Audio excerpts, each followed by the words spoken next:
going. We're gonna do some more cooking today on stream.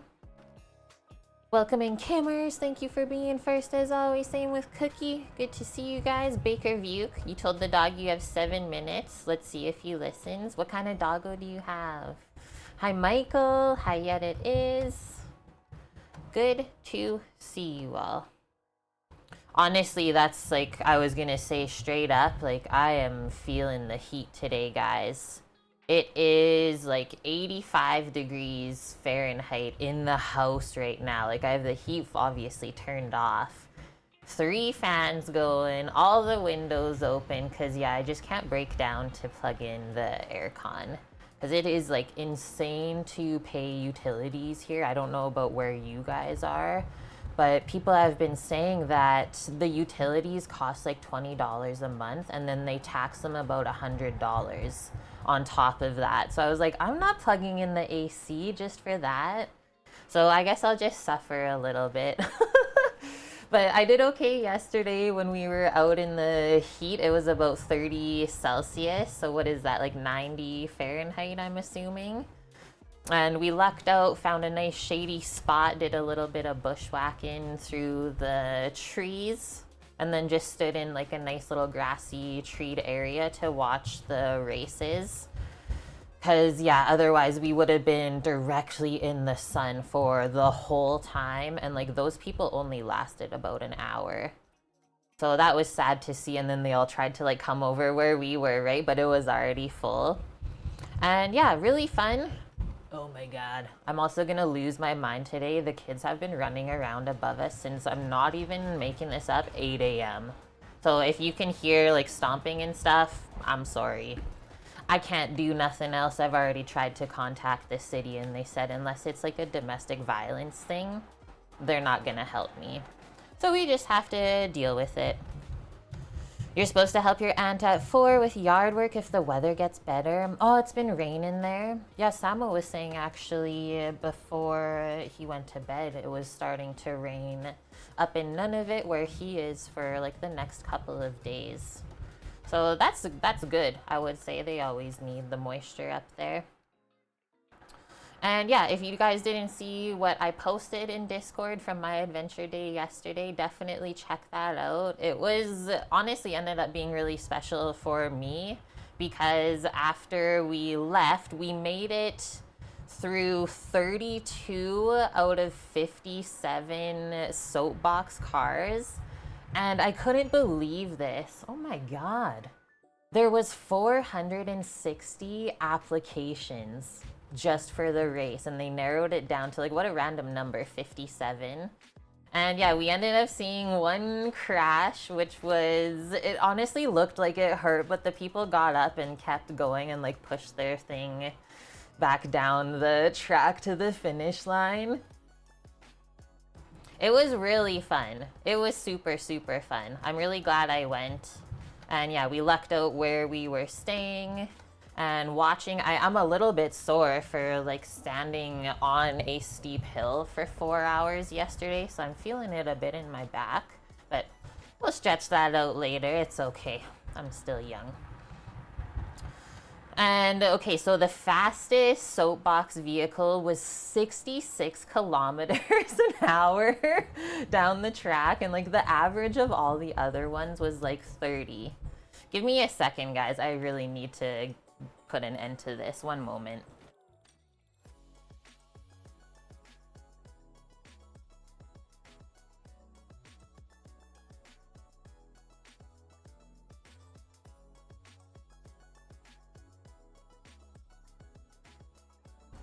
Okay, hopefully that helped.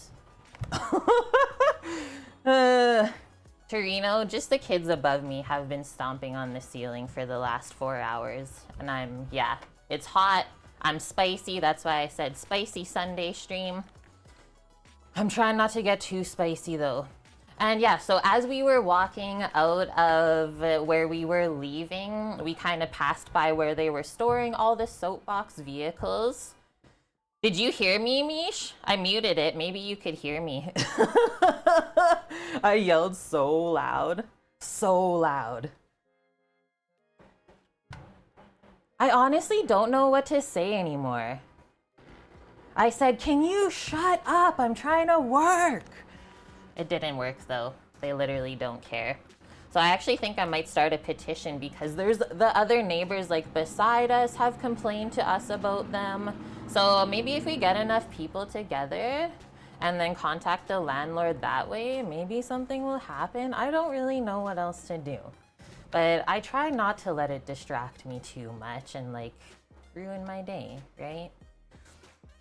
Okay, so back to this story. As we were walking out where they were storing all the soap box, because there was only a couple left to roll through when we left, I ended up finding a soap box from the Red Bull as well as the... What's the other Red Bull team right now where Yuki Tsunoda races for F1? I totally am drawing a blank. But yeah, Max Verstappen's little soapbox vehicle was there that he rode in right before like the Montreal GP a couple of weeks ago. So you can look that up online, and like I got to sit my butt in the same seat. I did have to ask security if it was okay to sit in it and take a photo, but oh man, like my day was totally made after that. That's actually a good idea, is to like make them understand what it sounds like, I suppose. I'll have to let my roommate know about that plan, because that might be the only way that they will understand of what it sounds like, right? I don't know. I'm trying to be a nice human and live all good together.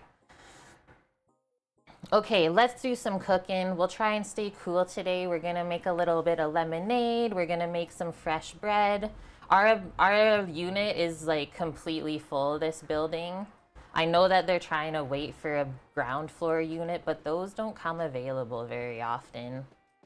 There you go. Thank you, Awkwards. Yeah, Toro Rosso. So they had Tsunoda's little soapbox as well as Verstappen's.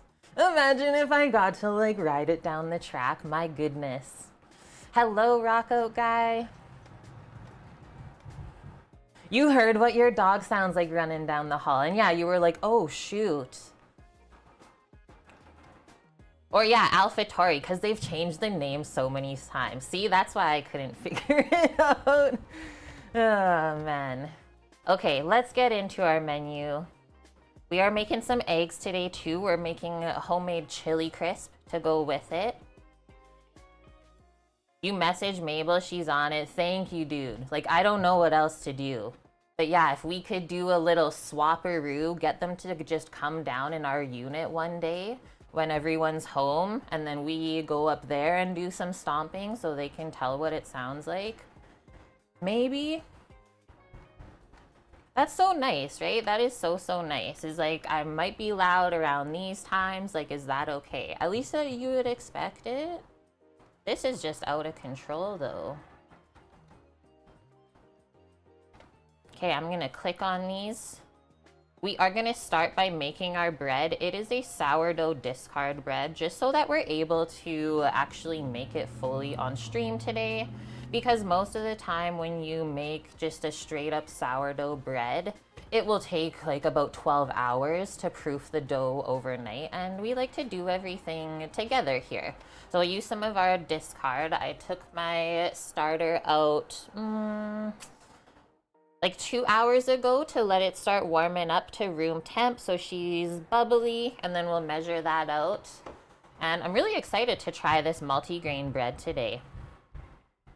What? You have a Cambro too? I used to be a Cambro ambassador once upon a time, but they stopped doing that for everyone, so I still have all the other containers though.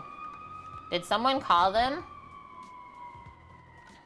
Yeah, she's alive. I keep telling them to go outside to the park across the street. They're coming for them. I don't even know what else to say, guys. I hate complaining about stuff. I just hate it. Did I name it? Her name is Goldilocks number 4. Because there might have been 3 other Goldilocks renditions in our life that have gone back to the earth.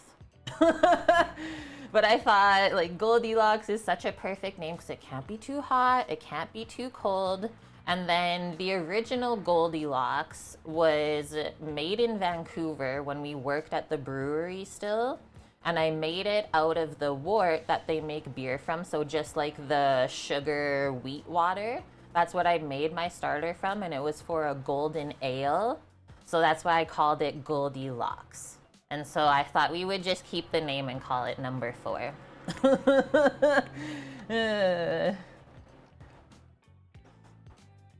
And yeah, what can we say? She's probably 4 months old now?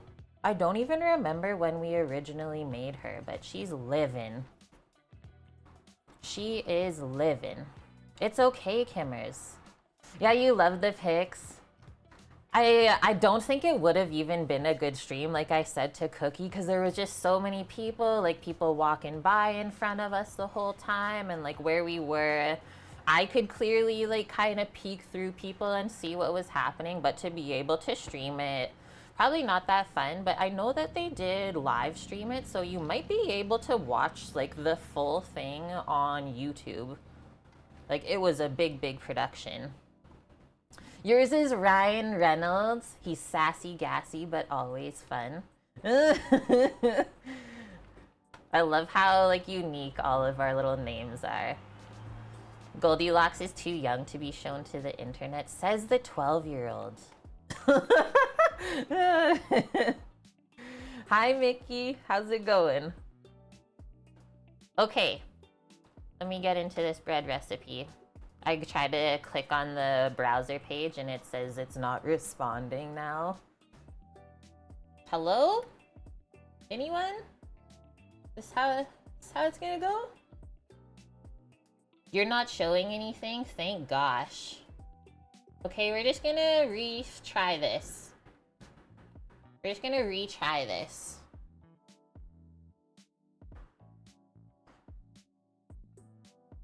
Your browser page is frozen. Crazy. Okay, restore all the pages. We're good. You're recovering from the beer garden last night. Was it fun though? You're gonna make it Bannock for Indigenous Peoples Day, but it was too hot and the AC is broken. Yeah, we missed that. That was on Friday, right? Oh, this was really cool, Torino. Notorious Cree, if you know who that is, because I know you TikTok sometimes. He did the opening ceremonies with the land acknowledgement, and then about like halfway through the races, he did his like amazing Indigenous dance. I don't know what it's called. Very cool, but it was too far away for me to be able to take a video of it clearly. But I thought that was so nice. Okay, this bread. Simple multigrain bread with sourdough discard. Sunflower seeds. I'm not using flax seeds. And I don't even know if I have poppy seeds. So we're using some different seeds for this, which you totally can do. Just kind of look it up and see what seeds are usually in multigrain bread, right? I picked out oats, chia seeds. I did pick up organic sunflower seeds, and then we'll just do some sesame seeds in there. I don't need any more flax in my life. Let's just put it that way. And then they said for the chia seeds as well as the sesame seeds, you only need little small amounts of them. The roommate might have some poppy seeds up here. I'll have to go searching in my little spice bin when we turn the lights on over there.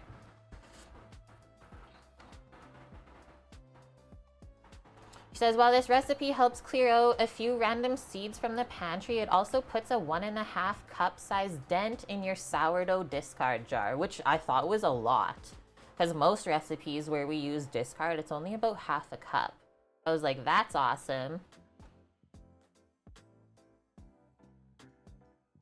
And he says we're adding the discard more for like flavor, not really leavening, right? Because the discard is something that has been fed and now you're getting rid of it so you can feed the starter again.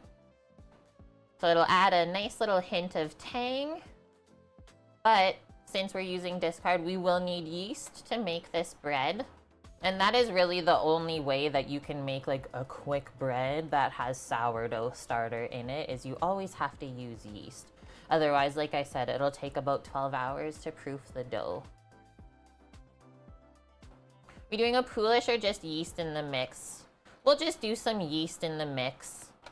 Usually when I try a recipe for the first time, I always just follow it exactly. But I really liked this one because there was also photos linked with it to show the process and like how the dough looks the whole time.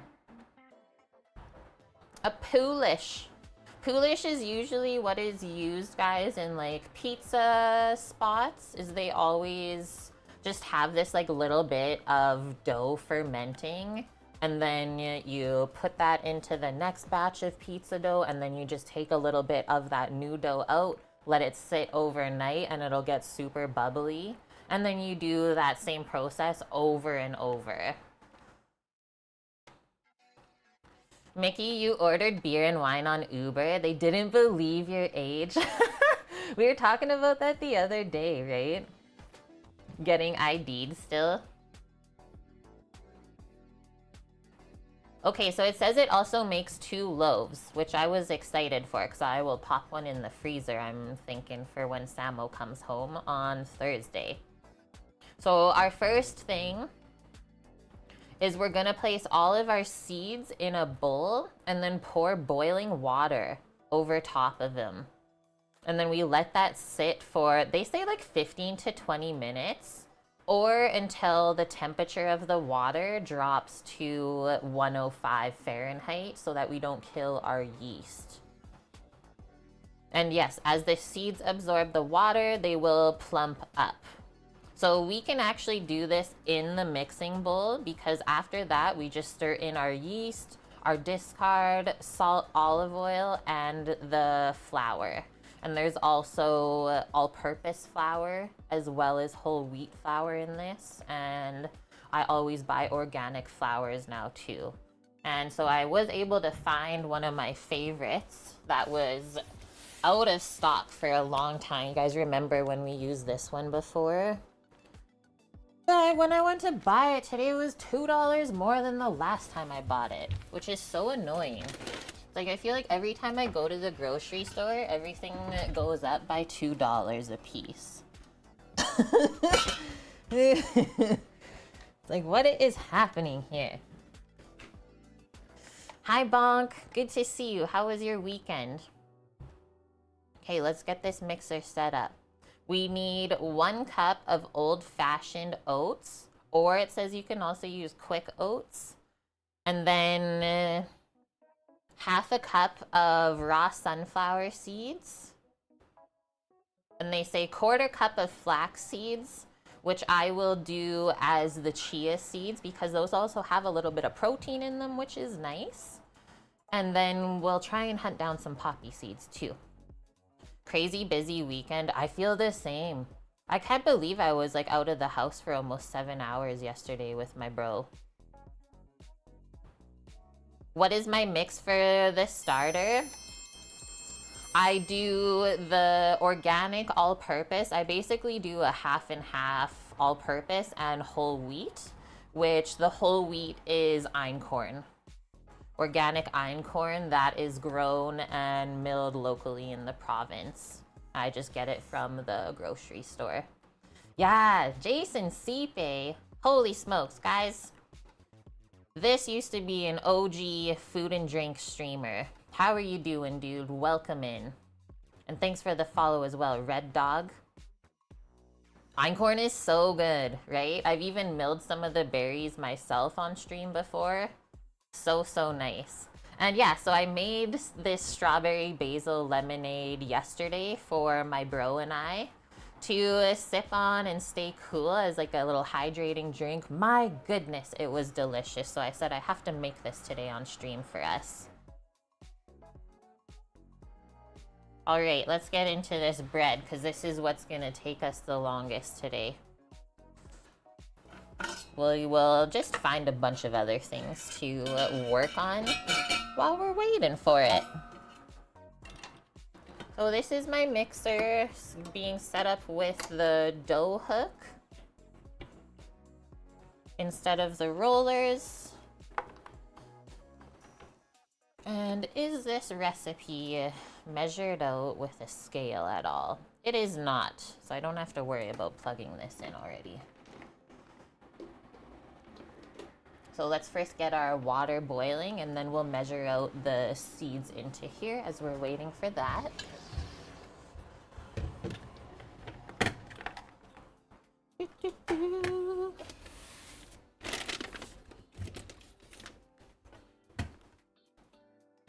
We need 2 cups of water, so make sure that we also measure that out after.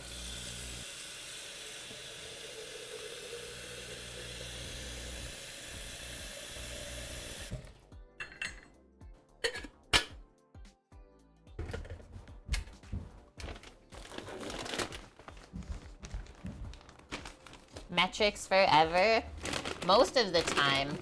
I mean, that's really when you can tell the recipe author is American, is when everything's just measured out in cups and tablespoons. Okay, so 1 cup of these.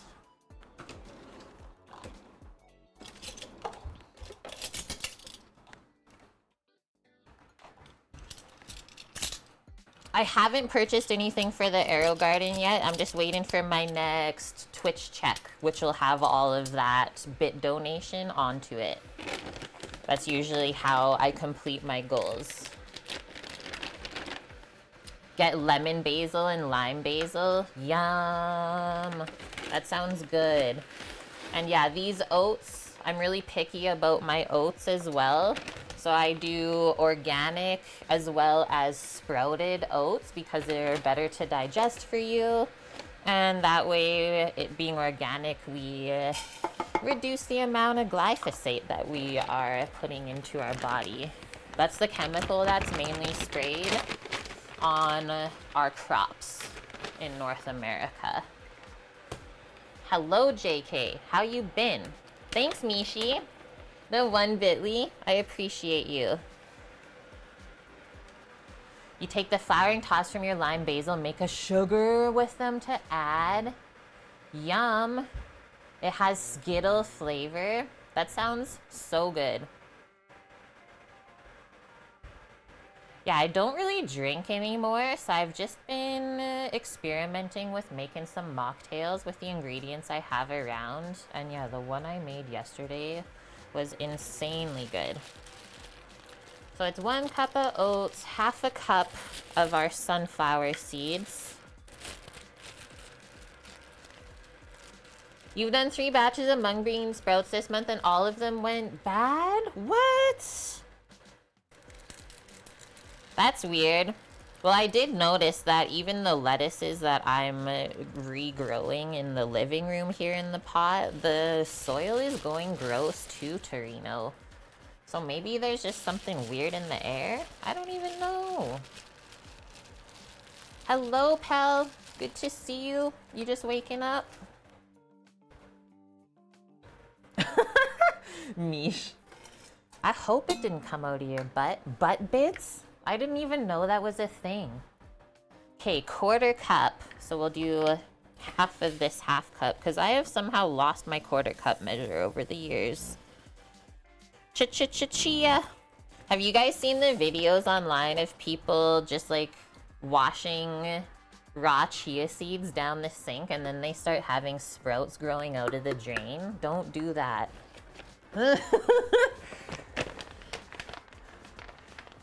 Woke up by the power flipping on and off. Oof. That reminds me of camp life when that would happen. When they would accidentally let the generator run out of fuel. Instant wake up. Okay, let me hunt some poppy seeds. I feel like I have some. But I also could be lying. I don't lie often. At least I try not to.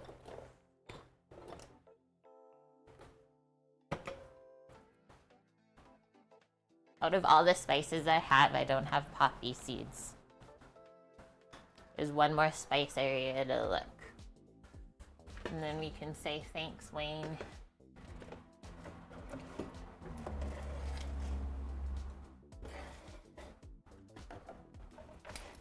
And yes, I am on my tippies. My tippy toes. I don't think we got poppy seeds in this dang house. All I have, the closest thing to it, is the everything bagel spice. But I don't want all of my bread to taste like onions. Because what if we want, like, jam on the bread? And it tastes like onions, so don't do that. So next we will do 2 tablespoons of the sesame seeds, and then that's it. Then we'll measure out 2 cups of water, and then let that sit as we get the rest of this stuff together. Nice. Also, such a good way to use up your seeds and stuff because they don't last forever, right?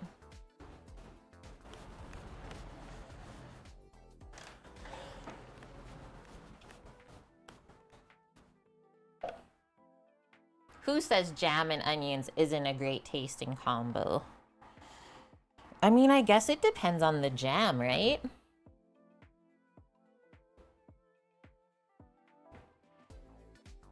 Because sometimes you have jam with savory stuff.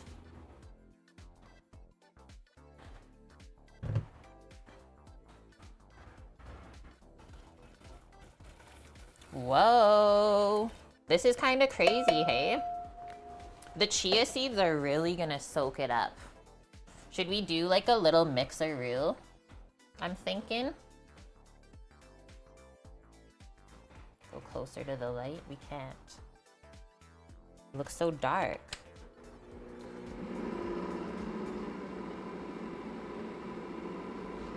It smells like the farm. That's what it reminds me of, this smell. It smells like a barn or something. Onion jam is a thing. Pepper jam and onions. I mean, I'll try anything once. Okay, let's measure out while we're waiting. Our 1.5 cups of room temperature discard. So whenever we use discard, see how it's like super puffy right now? We always stir that up first because it's aerated, right? So it's not gonna give us an accurate amount.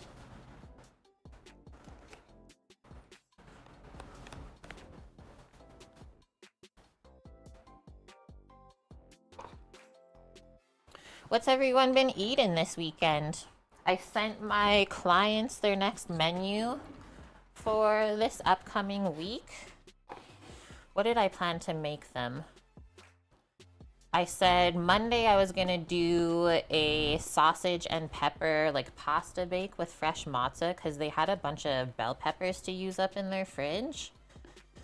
And then Tuesday I'm doing the spinach and feta stuffed pork tenderloin. I thought that would be good just with some garlic butter rice and roasted zucchini. And then because Wednesday's supposed to be pretty warm again for us, I'm gonna do a colder dish. So lemongrass chicken vermicelli bowl with all of the fixins. Marinate the chicken overnight, prep it on the Tuesday, and call it a day. And that way I also have an easy day before Samo comes home on Thursday because life is busy, yeah. Put the discard on the Discord. Hi Trek, hi Brick Lane, guys. It's so good to see everyone. Okay, we got that. Let's get our yeast out. It'll be 1.5 tablespoons. And do they say active dry? They do. That's honestly like how I measure a good baker. Because most bakers will only use active dry yeast. They won't usually use instant. Because there is a difference. Sunday roast. I want someone to make me that. You ordered Indian for a night off the old Tootsies. I've also been craving butter chicken. And sometimes there's a place around here that does a 2-for-1. Okay, we'll grab our salt, olive oil, And then I think it's just our flours, yeah. You're doing a turkey roast with boiled potatoes and Morocco tonight? So good, guys. Yet it is. You had savory parmesan, garlic Dutch baby for breakfast. I almost actually made that today with you guys. Like a sourdough version of a Dutch baby. You'll be having pancakes, bacon, and eggs for dinner. I love breakfast for dinner. That was always my favorite. Like so often when my mom would ask my bro and I what we want for dinner when we were younger. Always breakfast. Whether it's waffles, pancakes, just eggs, bacon, and some potatoes. There's so many breakfast options, right? Where's my other bag of flour?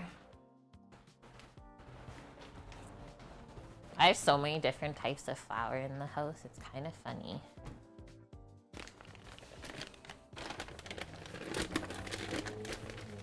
Okay, I'm just gonna switch this view for you guys while I'm organizing us right now, because we are currently waiting for all of this to cool off to a temperature where we can add the yeast and it won't die. So that'll be around 105 Fahrenheit. So we'll just use our thermometer and temp that water as we go along. We're at 144 now. I mean, if you wanted to get it cooler, you could always dunk your bowl into a bowl of cold water.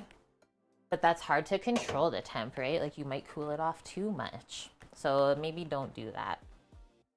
All day breakfast, always. Breakfast is better when it's not for breakfast.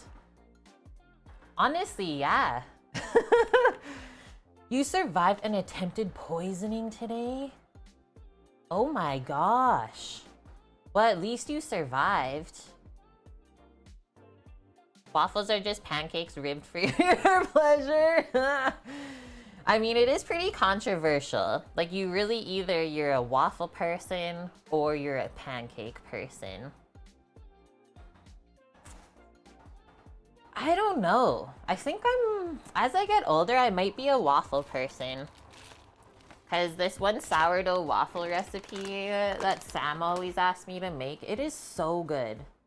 And I find that waffles are easier to make, right? Because you just make the batter, pour it in the iron, take it out. You don't have to worry about flipping it like pancake. Making a mess on the stove top with the batter. That's where I'm at. As much as I love making fluffy pancakes,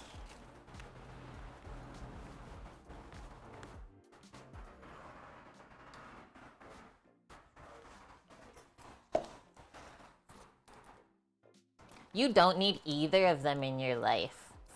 Belgian waffles, top of your list. And yes, good one. They store super well. It's true. Like sometimes I've seen breakfast cooks like over prep waffles so they can freeze them for like the next couple days to pull from. And yeah, they hold really well. They reheat well if you know what you're doing. That is actually, I forgot about that one. French toast we would have to add. Yeah, there's always the trio. And I will say my dad makes a mean French toast. I always got really excited when it was French toast day on the weekend. Haven't had that in so long though. Holy smokes. Okay, let's see where this is at now. Just to kind of gauge how long it's taking to cool off.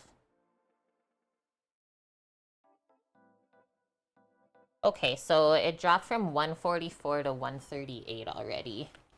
We still need a bit to go though.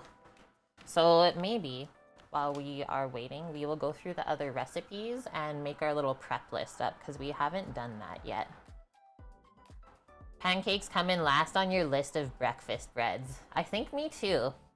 And as well, like everyone kind of makes pancakes different. Sometimes people make them like the flapjacks, like really thin so you can stack them tall. or people will make them really thick and fluffy.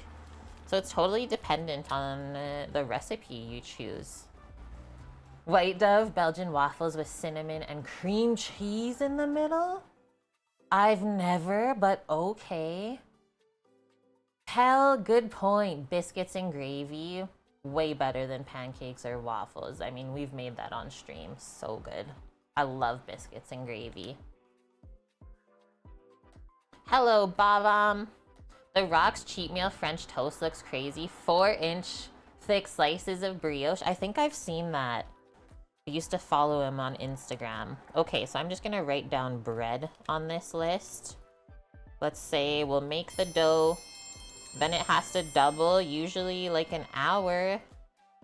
I'm hoping that with how warm it is out today that it'll rise a little bit quicker. We don't even have to do a little proofing chamber in the oven. And then we will divide that. Let's take out our bread pans. So I think this recipe said 1 large loaf, or if you have these like shallower pans, 2 of these smaller pans. Because this is 8 by 4, I believe, but I think you can get like 10 by 6. I don't know the size. Is 10 by 5? Hello there, Rob Ozzy. Welcome in. I'm from Canada. And thank you for the follow, too. Yeah, biscuits and gravy, the best breakfast for dinner. Okay, and then we will have to wait, I'll show you, for the dough to proof, like basically even with the side of the pan, and then we'll get it into the oven to finally bake for, I'm gonna assume around 25 to 30 minutes. And we'll look at the temp as well. Mish, are you in Australia? No, you're not. Twitch recommended us, guys? Maybe that's why we're getting so many new people. Welcome, and thank you, Twitch. If you like cooking and food, I've been streaming on this platform since 2018. We're pretty serious here. Mish.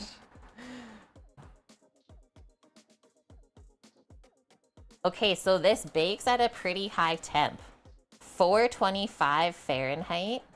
So don't get scared if the crust gets a little bit dark, because that's what they show in the photos as well. And then 25 to 30 minutes.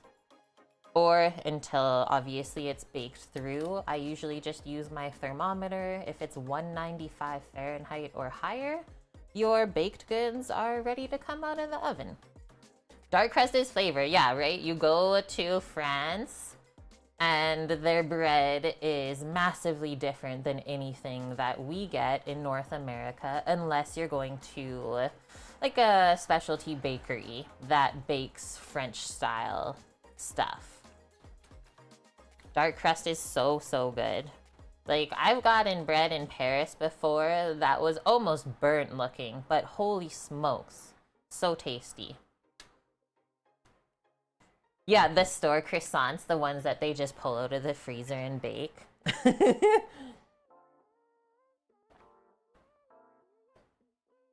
And like, I've always had that mindset too about like, when bread is baked darker, it has more flavor, but then you have to realize that people in North America aren't used to that. So they would honestly think it's burnt and they won't touch it. So you always have to bake things like really blonde. Artisanal, yes, very fancy, right? Okay, after we are like getting this bread ready and just proofing, I think the next thing we will work on is the chili crisp, just so it has a little bit of time to steep all of the flavors together in the oil.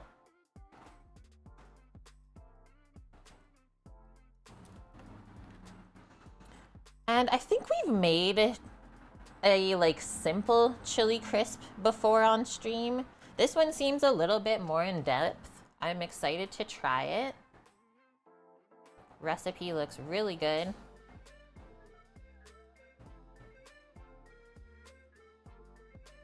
Yeah, there's like 198 comments on this recipe. So just scrolling down. So I did pick up the peanut oil for that this week. And then I'm just gonna do a half batch of it because I don't need 32 tablespoons of chili crisp in the fridge. I thought 16 would be good enough as a start. There is fresh serrano pepper in there. We'll put some onion, fresh garlic. And so we fry all that first in the oil with the peppercorns. And you let that slowly simmer for about 20 minutes until everything is golden brown. And then you just take that off of the heat and stir in the chili peppers and then let that sit. And they said you could do a little bit of paprika for color if you wanted, or if you have gochugaru, which is the Korean chili flakes, are really nice and floral.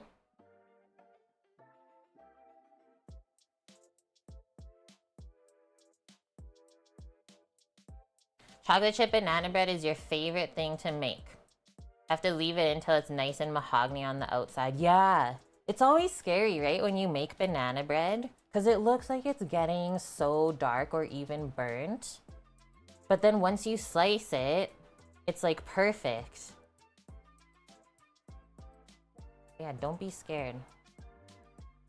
Love banana bread. I don't know if I've met anyone who doesn't like banana bread. Can we say that? I think so. All right, after we do the chili crisp, I'm thinking we'll do our lemonade so that we have a nice little refresher. I haven't been drinking even coffee lately, guys, just to stay cool, right? Because like coffee gets your body going, heats you up. We'll do our lemonade refresher. And then obviously in between those steps, we will work on dividing our bread and stuff. I was maybe going to try making a smashed cucumber salad if we had time today. So I will put that on the list just in case we get to it, because I thought that would be really refreshing to go with the eggs, the whole dish. Oh my gosh, Mickey. She's like, pay attention to me. Wait, Paloozer. You don't like banana bread, you're saying? Okay, and then lastly, our eggs, which we will need some, this one's for me, we'll need some feta, and then some green onions, and then obviously our chili crisp, and that will be that. Slice off some fresh bread. Everything comes together just like that. Claire Saffitch, she's a really good food, should we say blogger, chef? I don't know. I can't keep track of them anymore. Let us take the temp of this again, because I feel like we're almost there. I don't know, I just got that feeling. Yeah, it's like just kind of warm to the touch now. Ah, that's who did the cosmic brownies. I did see that. She did the little comparison. I don't know if it popped up on my YouTube or what. What do we got here? Okay, 125. So this is what we're gonna do. A trick to help things cool off quicker. We are taught in patisserie class too, more for like if you're making like puddings or mousses and stuff, you're always going to like keep agitating whatever you're trying to cool off, because yeah, the air gets in there and starts to cool it off quicker. So let's see how this is gonna roll around in here. I don't really know what to expect. And let some of that heat escape from under the seeds. Can't believe how dark it looks. Like, what is going on here?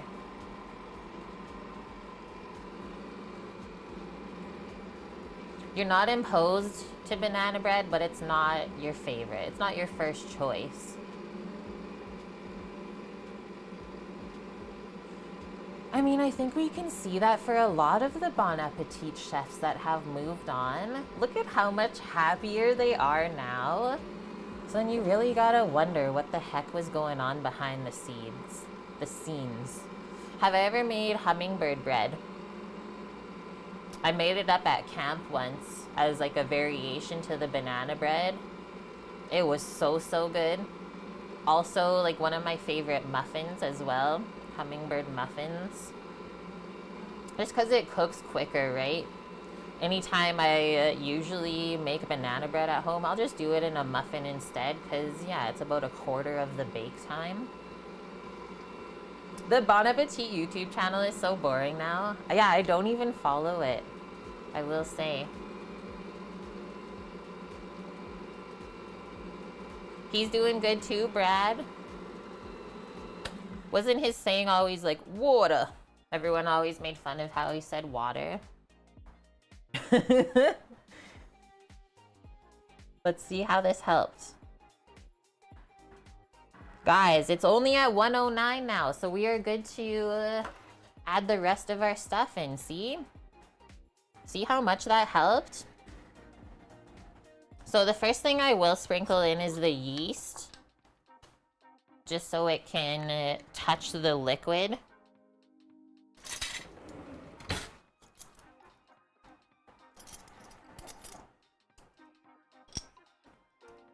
One and a half tablespoons of active dry. And I'm gonna mix that in, I think. Also, look at how much the seeds absorbed the liquid. But we are gonna get more liquid from the starter, so don't worry. Hello, light? What is going on here? It's so dang dark. Can you guys even see in here?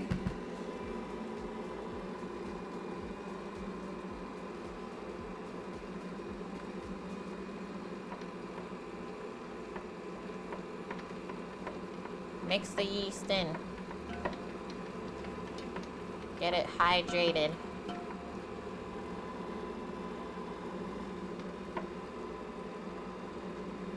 Oh guys, I also got to see my cooker dog yesterday, my niece dog.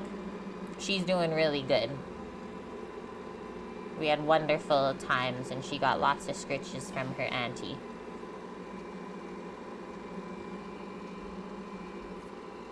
Exactly, Mish. Mish knows. It's Rastra.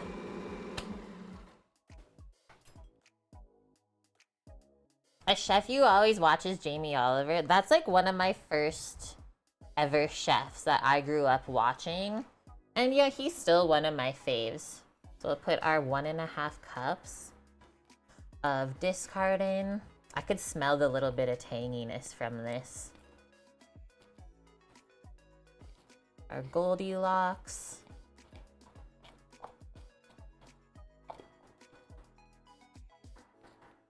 And I'm gonna mix that into this stuff too, just to help hydrate for when we add the flour.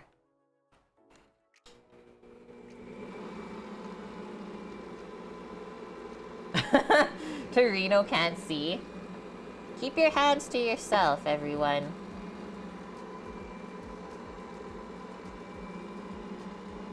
No lingering hands. Yeah, Bonk's just looking down from up above.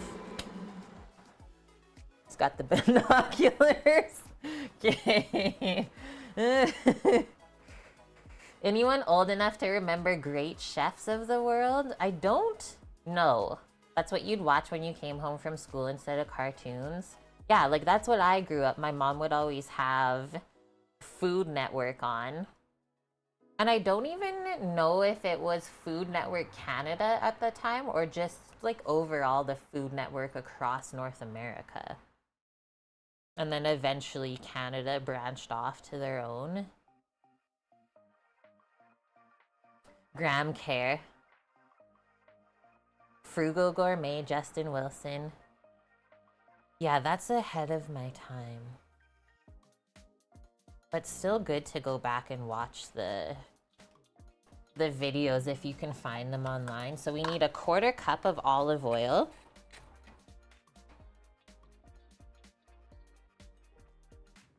That will make the dough nice and soft as well. And I like always adding oil into bread because it helps it not stick to the bread pan either. Like you don't have to grease it. Oh, nice. I love when chefs mentor. Don't gatekeep your knowledge, right? Okay, we're gonna add the salt last, so let's get our flours over here. They say add 1.5 cups of the whole wheat flour. Sorry, we add the all-purpose flour first, and then we add 1/2 cup at a time, the whole wheat.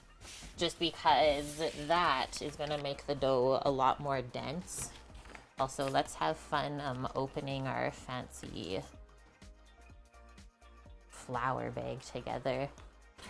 Sometimes I get it just right where you can pull the string off. But other times, it doesn't work so nice. You guys remember the struggles? I think it's this one that you pull. Is this correct? It might also be the other side that I need to start from. I'm gonna do what you do, Mish, but then I hate it because then we don't have nothing to like fold over. Whatever, I'll just put it into a Cambro. We'll just pack it away anyways.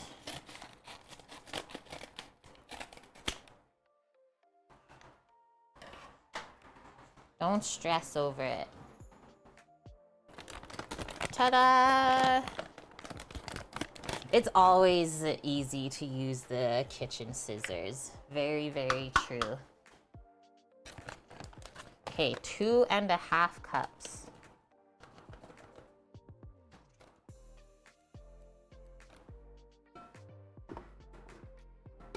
One.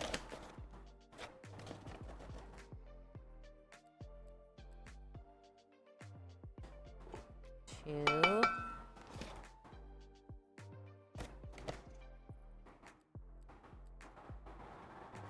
Half.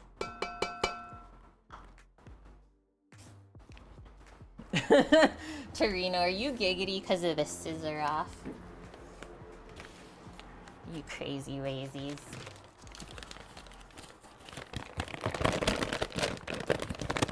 Hey, look. There's already a measuring cup in here. That's what I usually do just for when I feed my starter.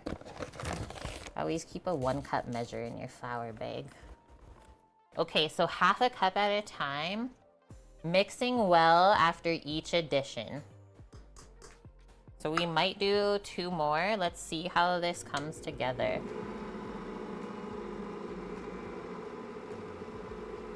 I will never guess what your dinner was.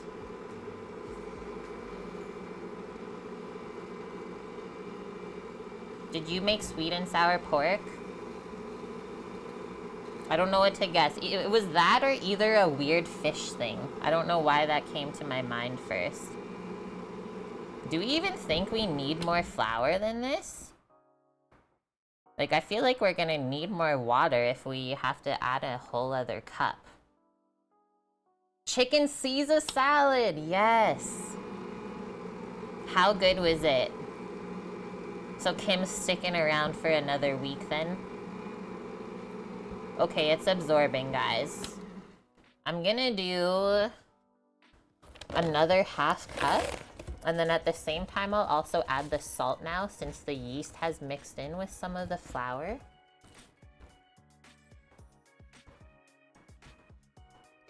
That might be it. That might be it for the flour. A whole tablespoon of salt. Kim is in the relationship for good now. I'm happy to hear it.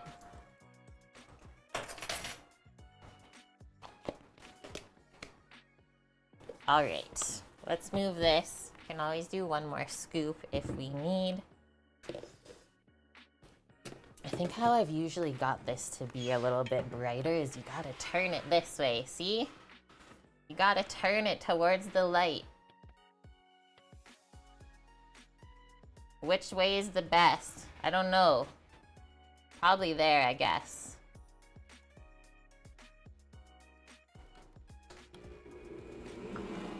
And now obviously we'll need this until the gluten is worked thoroughly. Build up all of those gluten structures so that our bread can hold together. We might be able to add half a cup more actually. And then that should be it. They said 1.5 to 2 cups of the whole wheat flour. So it's like equal parts almost. Whole wheat to white. Yeah, because that looks pretty sticky still. You can also not add the whole thing like I just did. See how it incorporates.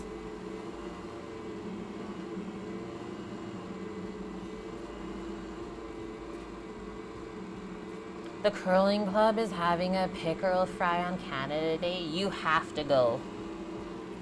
Just for me, Torino. How is this feeling? It's pretty firm. I don't know. I think we're good if we do that. Call it a day, everyone. So now what? I'll do like 8-minute timer. Keep our eye on it.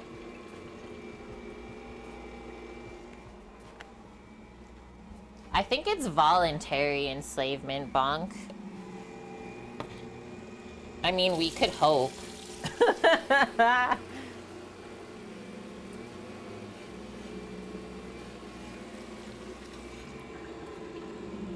also gonna just turn this up 1 notch of speed. That's some crazy looking bread. I'm in.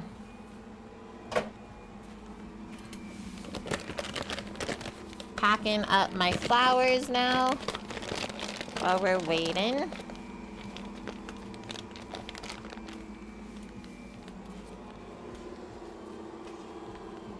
Yeah, do we have to advise the authorities? We gotta let them know.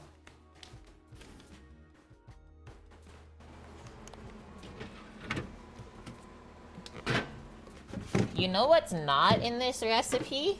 Sugar. Because like most other bread recipes all have sugar in them. Unless I missed it, but I don't think I did. Wait, there is a little bit of sugar.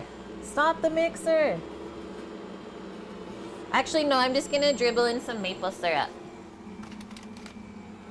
I'm not even gonna stop it. Because that's weird. Shh. It's fine. Hey, at least my brain doesn't let me down. It noticed it before it's too late. And I mean, all the sugar does is help the yeast rise quicker. You're literally just giving the yeast like it's morning coffee. There you go, Bonk said it. It's just like a wake me up, little pick me up. I was like freaked out because I didn't realize after you open maple syrup, it has to go in the fridge. So I was like, I better put that in the fridge, I guess.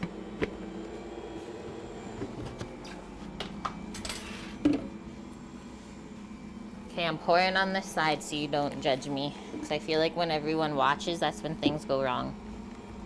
Pouring flour into a bin is never an easy task.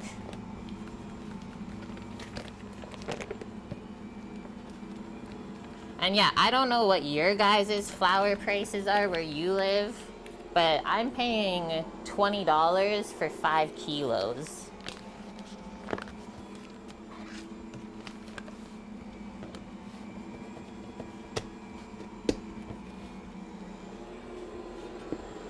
Tree sauce. Who would have known? Hi, hooligans.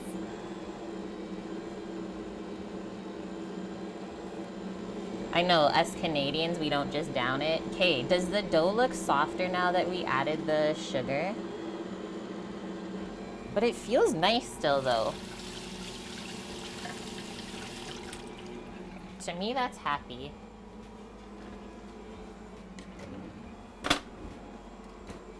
It's going good. It's going good. I can't believe it's Sunday already.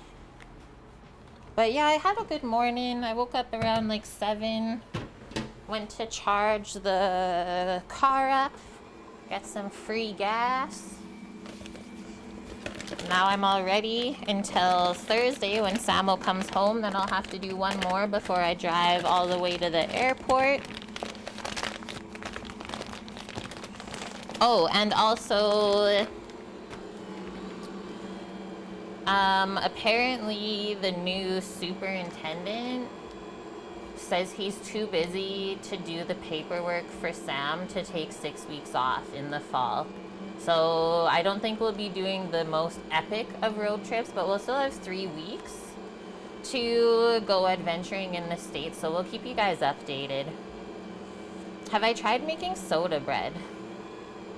I have not made it at home, but I've made it before at a restaurant. When I worked at actually an Irish restaurant for only about a month while I was waiting for a brew pub to open. They kind of just like took the couple of the staff under their wings just so that we could get a little extra cash while we were waiting on permits and stuff. Have you ever used the meat grinder for a KitchenAid mixer? I have not. I've seen Chef de Partie use one before. I don't know if he's streaming still. And I think someone else in here, is it Trevor, that has one for his KitchenAid, and I think he uses a grinder. I've heard they're pretty good. I'm always a bit sus when something is made out of plastic, because are they still made fully out of plastic? Other than maybe the auger? I think we'll still make it down to Vegas again, Bonk, for sure. So I'll keep you guys updated when Samo gets back. We'll have a good little chat together and plan out the rest of his rotations up until then, because sounds like they are like fully staffed up where overtime is not going to be an option anymore, because usually he just does overtime when someone doesn't show up. But yeah, they're fully staffed now, so he'll probably just be doing 3s and 3s from now on. Will the chili crisp eggs be fried? 100%. Yeah. And I'll even make them sunny side up, even though I'm not a huge sunny side up person. Just for the photo, I'm thinking. Or I'll just do a quick little baste with a lid, just to get that small layer of the white cooked over the yolk. We'll see. The KitchenAid grinders were good. You're just cautious of how much and what. Fair enough, right? You have to know what you're working with. Oh, and I also got some good news, guys. Sam was actually talking to the camp manager, because I guess the events went down at camp last night, and like not that many people work nights, right? So Sam was up there fixing them with the electrician. And yeah, the manager was in there too. And I guess there's 4 housekeeping like supervisor roles that are becoming available. So George said to put a reference on my application, and he will actually be like watching for it. So hopefully I can get back up there, because that would be amazing. And we can make the rest of our dreams come true. Because currently, they seem a little far away. Picked up a grinder, yes. The one from Cabela's, all metal and works great. I always trust the all metal, right? $5 for 2 kilos of flour. And I'm paying $20 for 5. But you're in Australia, right?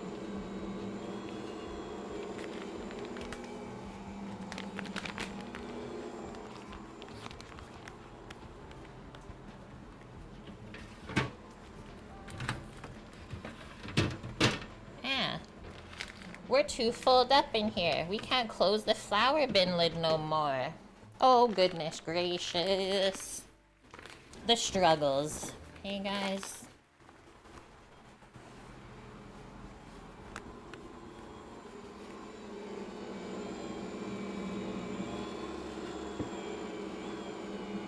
Baba had a grinder all metal. And you guys have seen, like, the old school ones. The little small metal grinders with just the handle that you clamp onto a table. I've always wanted to get one of those too.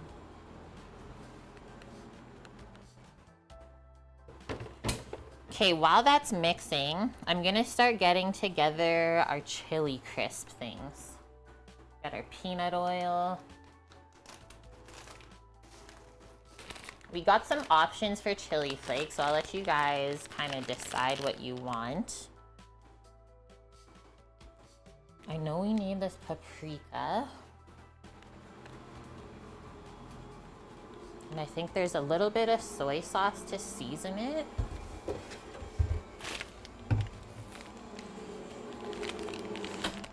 Whew. Well, that was good timing too then. Fine, we won't decide on chilies at this moment. Hit up the yard sales. Oh, you have a ton of the like hand crank ones too? So that was 8 minutes mixing. That feels pretty sticky, guys. But the gluten is definitely getting worked. I think I might do a little more sprinkle of flour. Because we do have half a cup more leeway. It's quite sticky. And I've never made this bread before. You used to be the handle turner when you made clam fritters. Did you just like put everything through the grinder to make the dough for the fritters? Yeah, we're gonna make the chili crisp from scratch today. I thought that would be fun to work on while the dough is rising. Let's get our flour back. Come back to me. And this just goes to show that, like, it's okay. If things look a little off, make a small adjustment.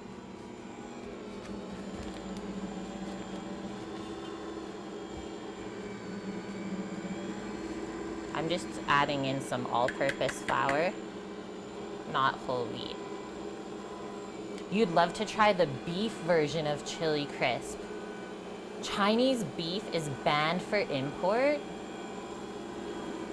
Weird. I've never seen the beef version. I need to smoosh this.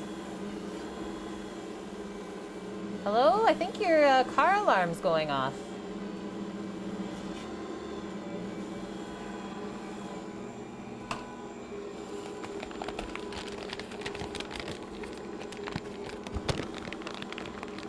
That was your job when you went to visit Baba at harvest time? I was always like the raspberry picker, the pea sheller. I remember this. The broad bean sheller. I think that's pretty much it. Blackberry picking. Oh, that reminds me of when we lived in BC, yeah. Grow in our backyard. I think their alarm might be going off. I don't know. I will say, it's only been happening the past 3 days. This is what's happening, is their battery is dying on their minivan. And I don't know why they're not replacing it, so then the alarm starts to go off, right, as the battery dies, but they don't come out to turn it off.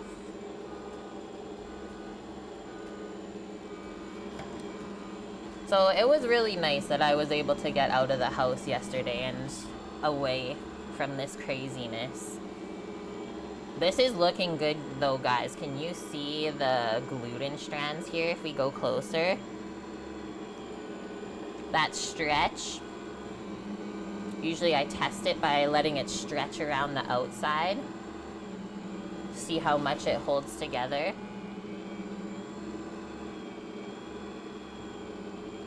Mickey's got work in the morning.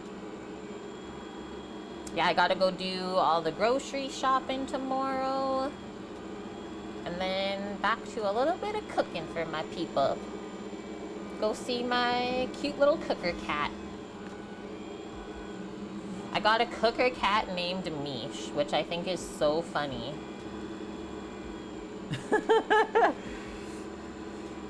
Mickey, you gotta say you're quitting tomorrow? Why? Because you're going to help the boys harvest?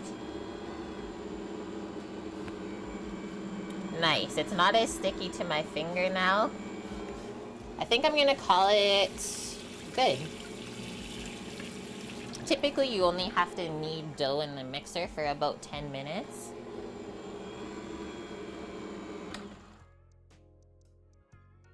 Nice, and it doesn't just like fully relax afterwards. How is your pops doing, Mickey?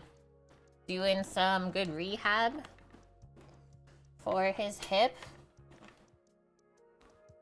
Okay, we're unplugging. We're gonna proof the dough in the mixing bowl. And then we just want to take a little mental picture of how big our dough ball is right now. And we wait for it to double in size. What the heck happened to my spatula? Like crumbling apart here. That's weird. He's doing good. Nice. I'm happy to hear.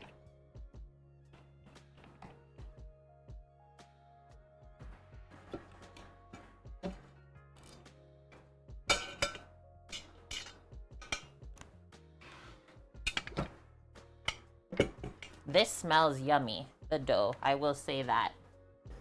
I bet it's even gonna smell better when we bake it.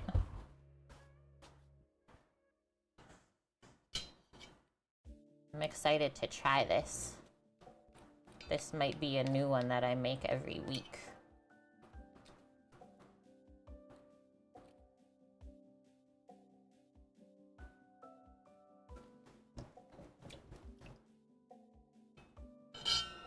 Look at this stretch.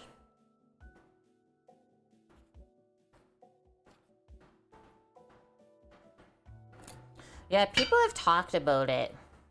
But then we always can make it weird by saying there's not always every smell that you want to be smelling.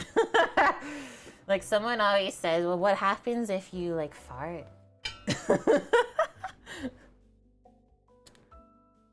So be careful what you wish for, I guess.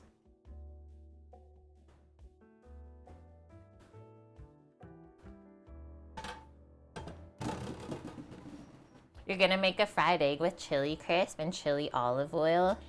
Deadly. I'm definitely excited to try the eggs today.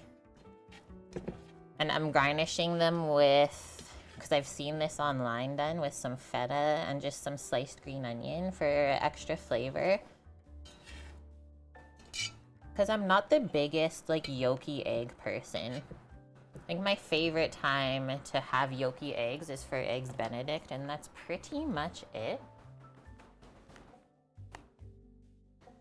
Yeah, that's what actually happens every time the mic crackles. It's just me tooting. Just can't tell them. I love it. Don't tell the secrets, Torino.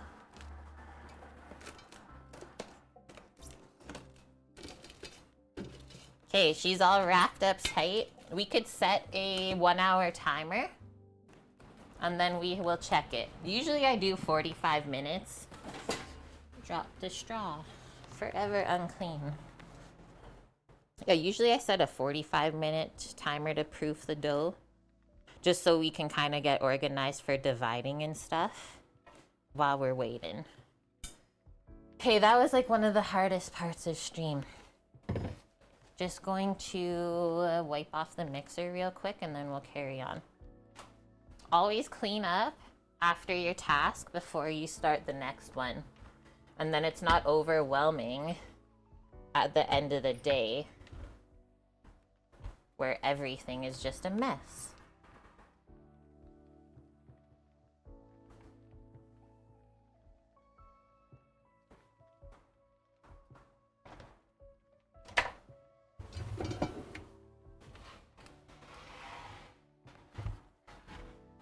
Boom.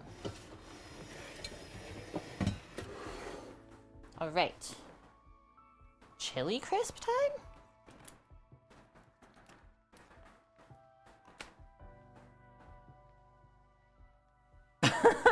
That's the most amazing story ever, Torino.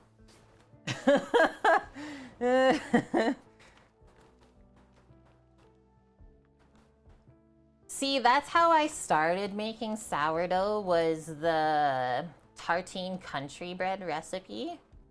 Where, yeah, literally like every 20 minutes you're folding the dough. I just haven't committed to that yet, I guess, at home.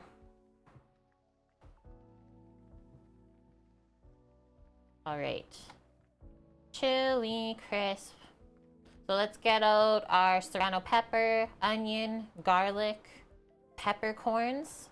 And they said optional, but I think we should add it in. Cinnamon stick and some star anise. And then we just heat our oil with all that stuff in there for about 20 minutes on low heat. Easy peasy, really. Chad Robertson, that's one of my favorite books. One of the only ebooks I got, and I kind of regret it. Was like, and this is why I don't buy my cookbooks as an ebook. But it's nice to use on the iPad, I guess. Bottle Rocks. Hello, welcome in. How are you doing? Thank you for the follow. Szechuan peppercorns. Are these in here too? I think they did optional. Black peppercorn or Szechuan. What if we do half and half? That'll be good. That should be good. Okay, so I have a couple different chilies that we can use. Like, both are Chinese, I would say. Just one is like flakes, and then the other one is whole chilies that we would have to like put in the mortar and pestle or something and break down ourselves. So what do we think we want to use, guys?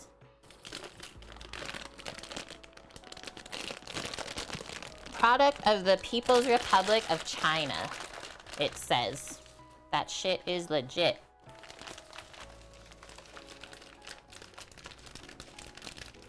They like their rich treats. I like my rich treats too. These ones look good. I think that would be nicer, hey, if we blitz it up ourselves instead of using the easy version of the chili flakes. So first we'll measure the oil just into the pot and then add everything else to it. And I just have to remember I'm doing a half recipe. So 3/4 of a cup of oil. They said either vegetable or peanut. And I know that peanut oil has a lovely flavor. That's why I bought it. A little expensive, so make sure you can afford it. But I think it's worth it to make something like this, a condiment that you're gonna keep around for a while. Just some Planters peanut oil. That's really the trick to making the best tasting fries ever, is either peanut oil or just straight tallow to fry in, which is such a rarity to get nowadays. At one of the camps that Sam and I worked at, that's how they filled the fryer, was just straight up beef tallow, and it was like the greatest thing ever. Garlic, chili, onion, or yeah, duck fat. A little bit harder to get duck fat up to the right temp, but so worth it to do a small batch of fries for sure. Or duck fat, like confit potatoes might be a better option. I'll get my little sad serrano pepper here. Maybe I'll cut this actually on a plastic cutting board, just in case it is pretty spicy.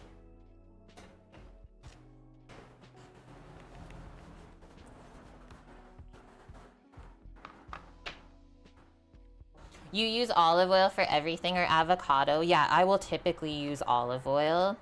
And then I always keep a jar in the fridge of like just miscellaneous fats that I strain from when I've been cooking. Whether it's like pork fat, beef fat, chicken fat, bacon fat. I literally just mix it all together in a jar. I'm gonna take these seeds out, I think. Do you think it even matters if we're making chili crisp to take the seeds out, guys? Probably not. I'm gonna assume not. This is one of these applications where we can keep it in.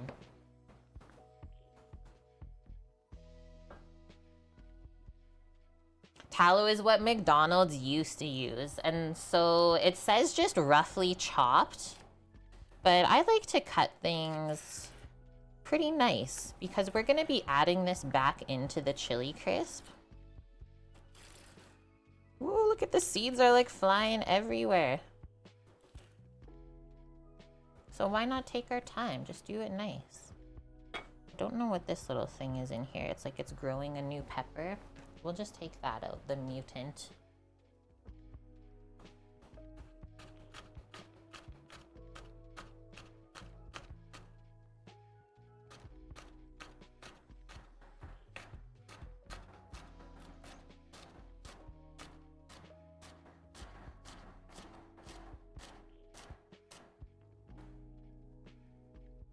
Little pepper pieces.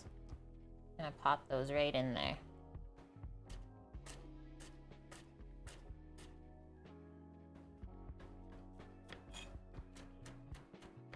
Nice.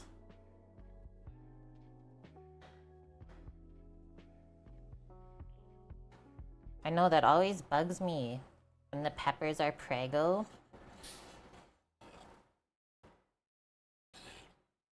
Kind of freaks me out. I just call it a mutant. Mutant pepper baby. Okay, wash up your hands and knife with some soapy water. Get the spicy oils gone. And we'll carry on here.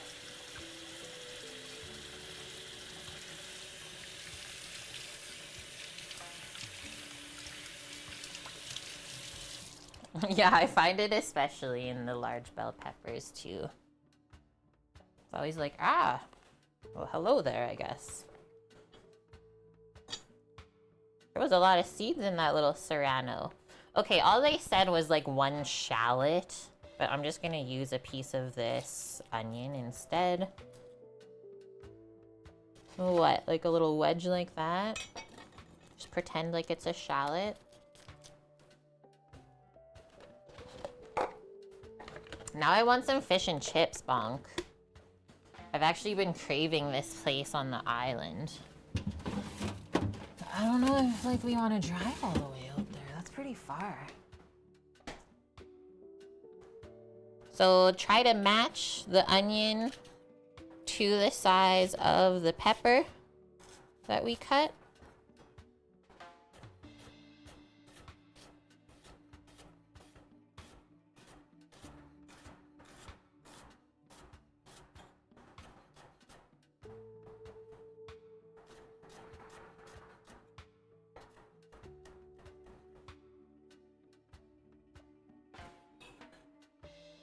Great fish and chips is worth a drive. It's so true. Like, I'd rather have amazing fish and chips like once a year than have like mediocre fish and chips more often.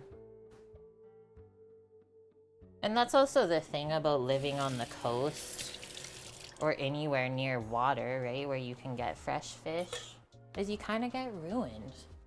Once you have fresh fish out of the ocean or the lake, the store-bought stuff just doesn't cut it.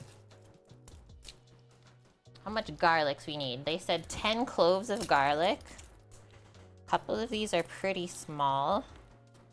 We'll say 1, 2, 3. We'll go 5 since we're cutting the recipe in half.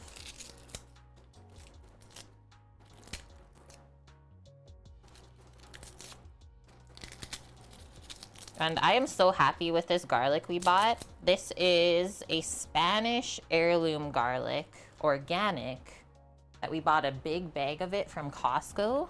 Like, we can say months ago now, pretty sure. And it is still awesome.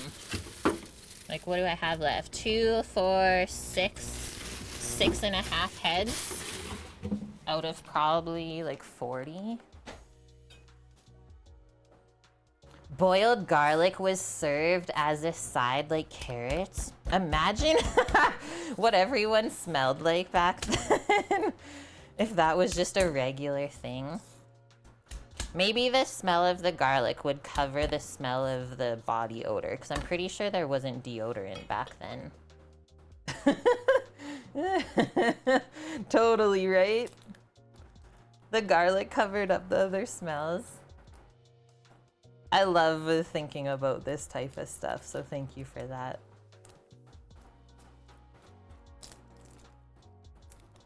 Around there, most of the fish places do like a southern style cornmeal crust. Yeah, that is not really a thing in Canada. Maybe if you go to like a Cajun spot. Otherwise, it's always battered. And everyone kind of does their own batter, right? So you have to try a couple places until you find the spot that makes the batter that you like. Because some people like it really thick. Other people like a thinner and like really crispy batter, almost like tempura. I like what, middle of the road kind. It's crispy, but still has a nice layer around the fish where it's not soggy. Guys, we're just gonna garlic press this. Make our life easy. Cornmeal crust, yeah, is mostly just for catfish, right?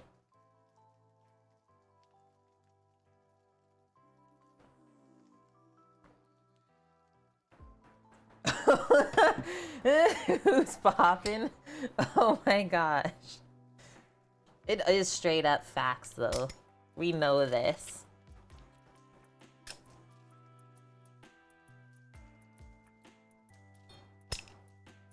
Friday fish fry is huge in the Midwest. Coleslaw, fries, one of your faves. Yum. What type of fish do they mostly use then in the Midwest for their fish and chips, or fish fry, we should say? Yeah, typically here, you always get your fried fish with chips and a side of coleslaw. Some places make the coleslaw really good. Other places just make it kind of crappy where you don't really want to eat it. No one likes a soggy coleslaw. It's supposed to be crunchy, right? Crunchy and like refreshing. Not just sopping in like mayo. Yum. There's a place here called the Captain's Boil.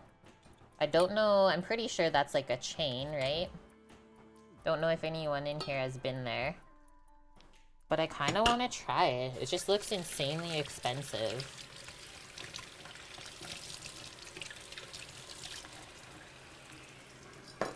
That is looking great, guys. Now we just need a couple more things, but I think while we go grab the spices, we can get this heating up on the stove top.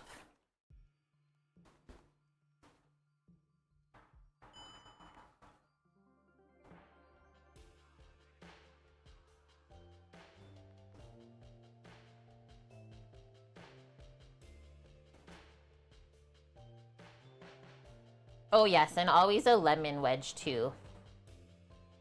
No on the tartar sauce. I'll only usually have tartar sauce if I know that they make it themselves. Actually, we gotta go on this little baby over here. Back it up. Back it up. So just a low heat, guys.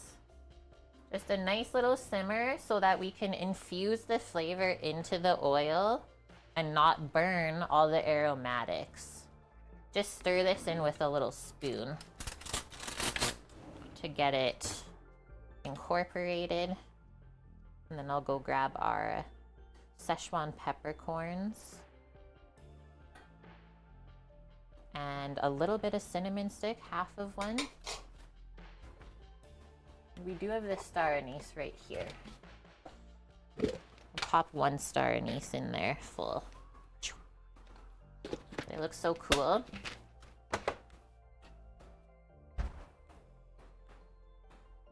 Yeah, oh. On the fresh cut fries, the malt vinegar is a must. Mish, there in Denmark, fried fish. The fish is called plaice. Is that right? Served with boiled potato, peas, lemon wedges, and a parsley sauce. Is it a creamy, like mayo-based parsley sauce?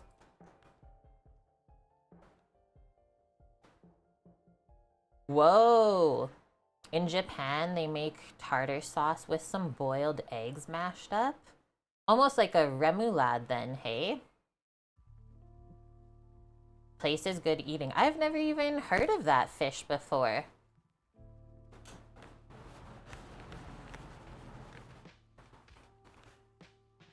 Cinnamon, come to me.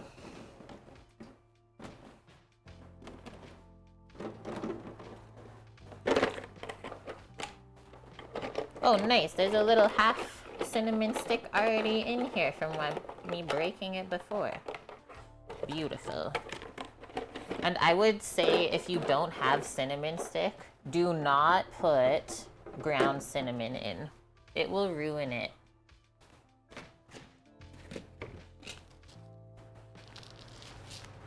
It'll make it taste like kind of sweet and weird. So don't do that. I'm gonna go a little bit higher just to get it simmering. And so how much peppercorns?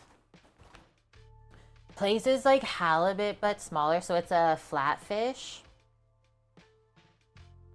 Like a bechamel but with parsley. Yummo. I want that.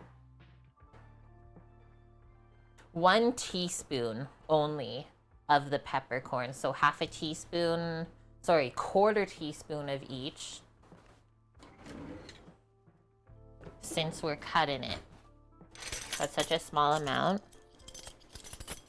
But it actually makes sense once you see how much it is when I pour it in. So that was the Szechuan.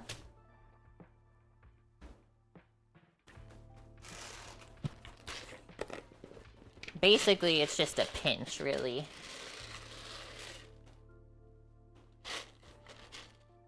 A pinch of each peppercorn.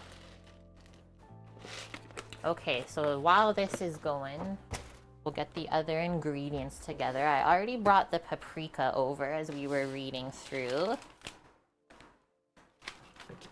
We decided on using our whole chilies. You admit you're a fatty. You avoid fish and seafood because you never get full eating it. That's so interesting. I mean, I guess it also depends on whether the fish is fatty or not too, because the fat helps keep you full longer, or at least that feeling. So we'll do half a tablespoon we'll need of soy sauce, half a teaspoon of some sugar, a little pinch of MSG. Okay, I'm bringing my paprika back because they actually offered the option for smoked paprika, which I'm very much into that flavor. Okay, so soy sauce, sugar, paprika. That's all we need.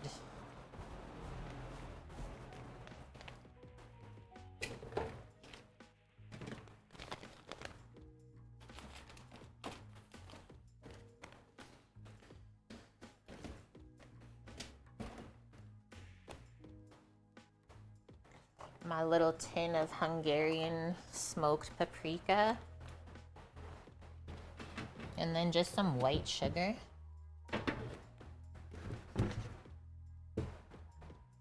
Me just playing Tetris with these bins in the flour container here.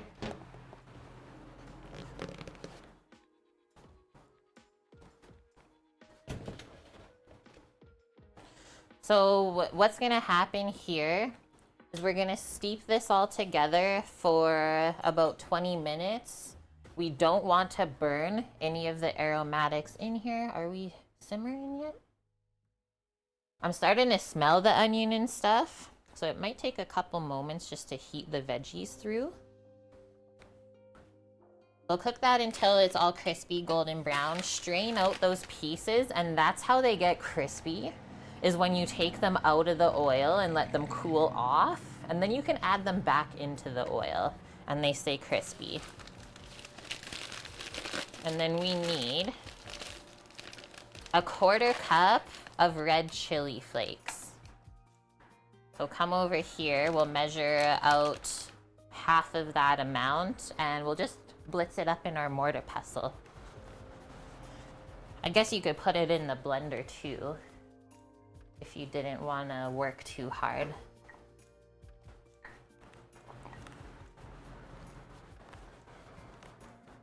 Because I've seen chili crisp with like some pretty big chili pieces in it.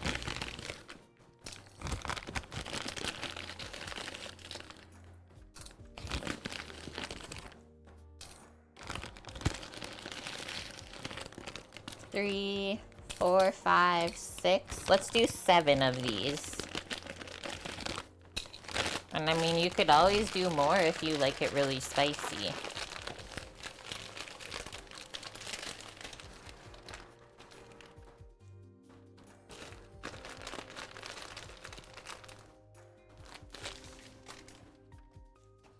It's smelling really good back there. These break up so nice and easily. Just gonna try to not have the seeds like fly everywhere.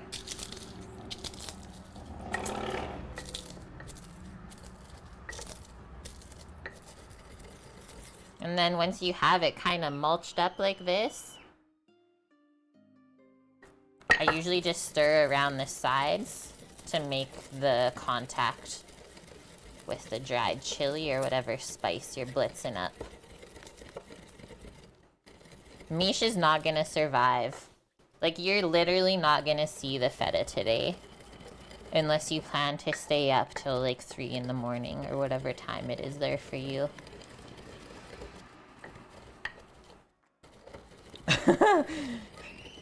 Bonk's on your side, don't worry.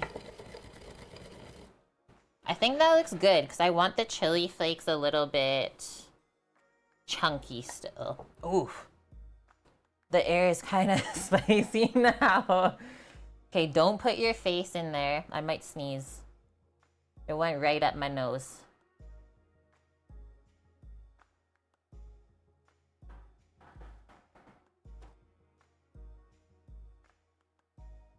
Holy, the buildup on that was wild. Holy. I just mute and then just always sneeze into my arm. Holy smokes, that was nuts, Rafools. Okay, we're getting a little simmer in here. I wanted to show you. Gotta come closer. It's just starting. Let's get that star anise submerged. Stir in these peppercorns and the cinnamon stick. We are spicing up our life, guys. So I'm thinking this little strainer will be perfect because this is going to like shrivel up, right, as it gets more crunchy. To strain and then into a jar is where I'm gonna keep this for the fridge. So I'm gonna go pick a jar. I think just a 250 ml should be fine.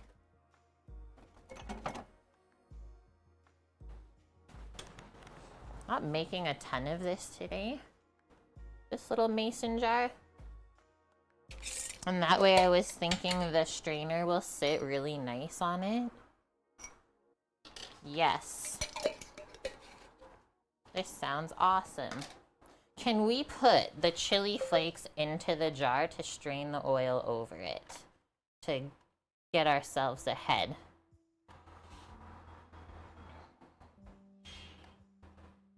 Yeah, we can put all of that stuff into this jar. Cool, and then we're done with those ingredients. Rough idea, let's read.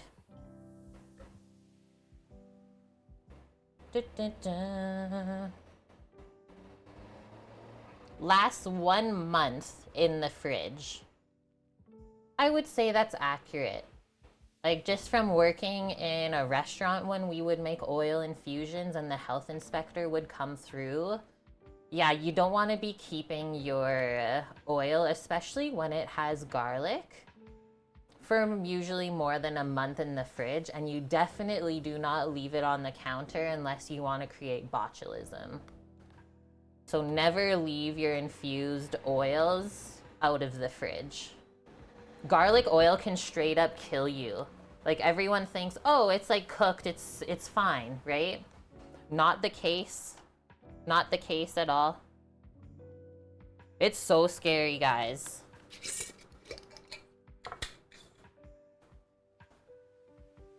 That is smelling insanely good. I'm just gonna turn the oil down a little bit now since we're simmering. Keep my eye on it. Ooh, I will not scoop with that oily spoon.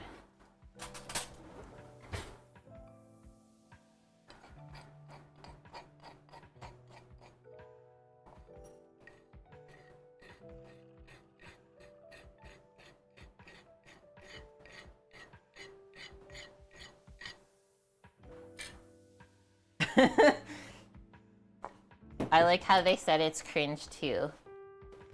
Okay. This little bit of stuff. Hello, Blondie. How are you doing, my dude? Are you staying cool over there?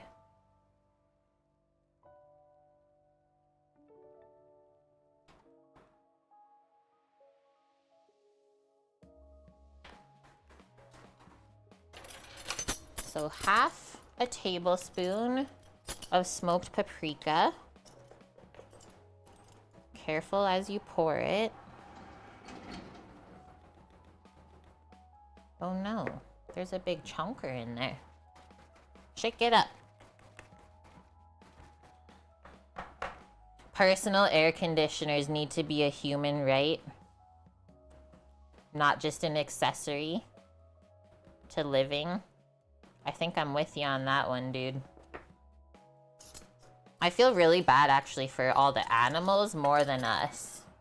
Like on our walk back from the races yesterday, because we parked pretty far away. It was about maybe a 20-minute walk through the river valley. Some of you may remember when we walked through with my friend Julia a couple weeks back.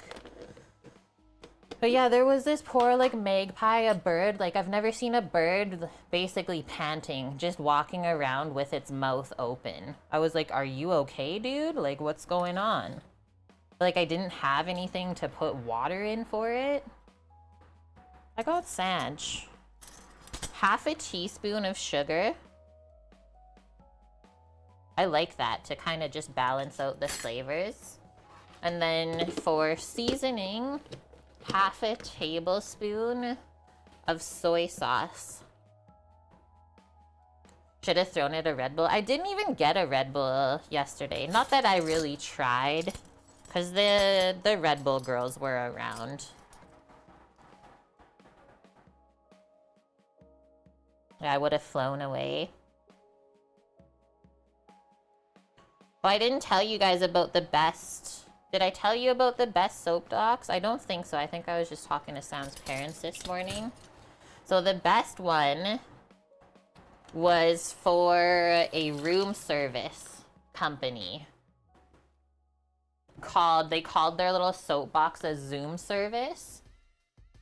And they literally built, like, when you think of a room service table when you're in the hotel, not that I've ever gotten room service, but I'm sure we've seen enough shows and movies with it. They roll in the table with the tablecloth and like the drink glasses, the bread, everything like that. So they had that fully set up on the soapbox vehicle. And then the plate in the middle of the table had someone's head, like the driver's head, coming out of the table.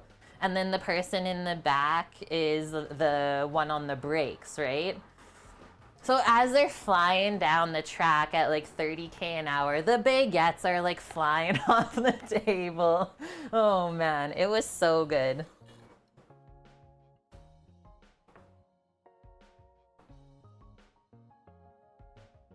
Right, yeah, your heating can't be shut off in the winter, but then there's no mandatory AC to keep things cool either.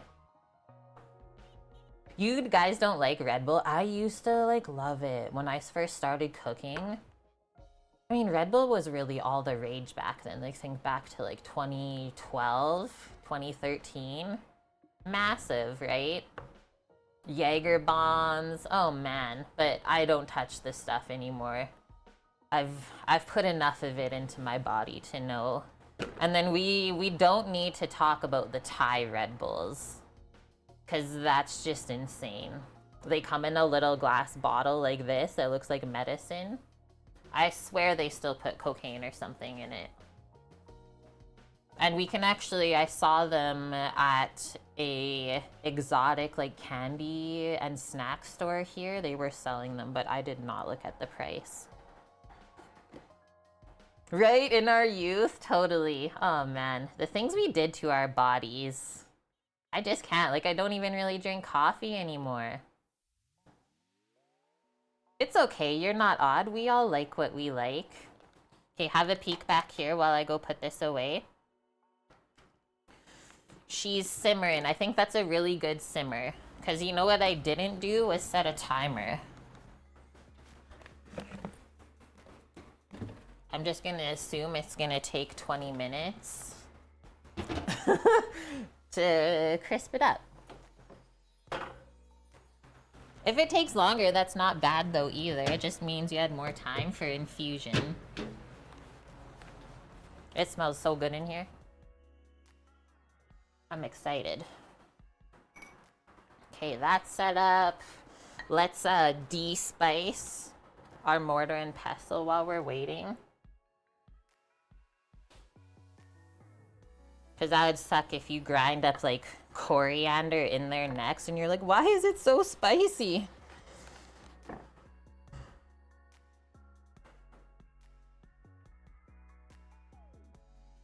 Don't like regular Red Bull? Well, because they do some special variations at different times of the year, right? There's like a really fancy one right now out. Is it like prickly pear or something like that I saw? My friend posted. Okay, now we want to rinse this cloth with some hot soapy water.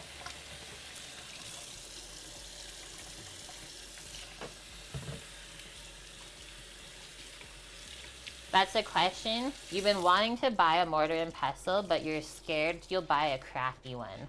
So this one is actually a hand-me-down from my grandparents. And like my grandpa was a woodworker. So I'll have to ask my grandma if he made this on the lathe or if this was bought. And then the other thing I'll also put into your mind, if you've never heard of it before, is like a Mexican version of a mortar and pestle. It's called a molcajete. I'll go grab it when I put this one back to show you. It's larger and it has a wider base. Like you can make guacamole in it, and it's all made out of stone. So it really holds up.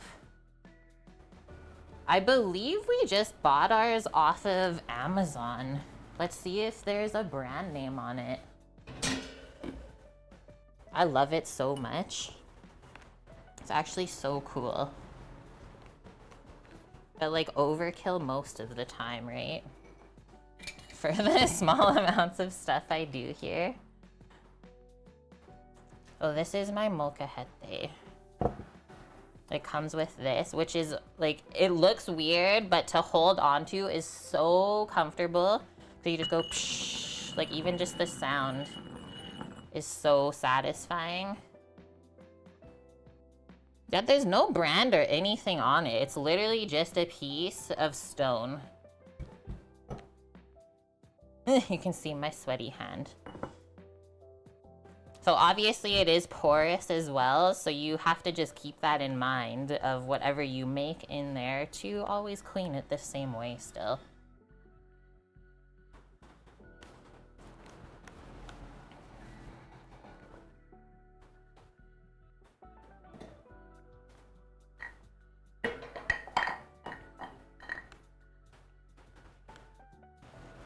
Whew!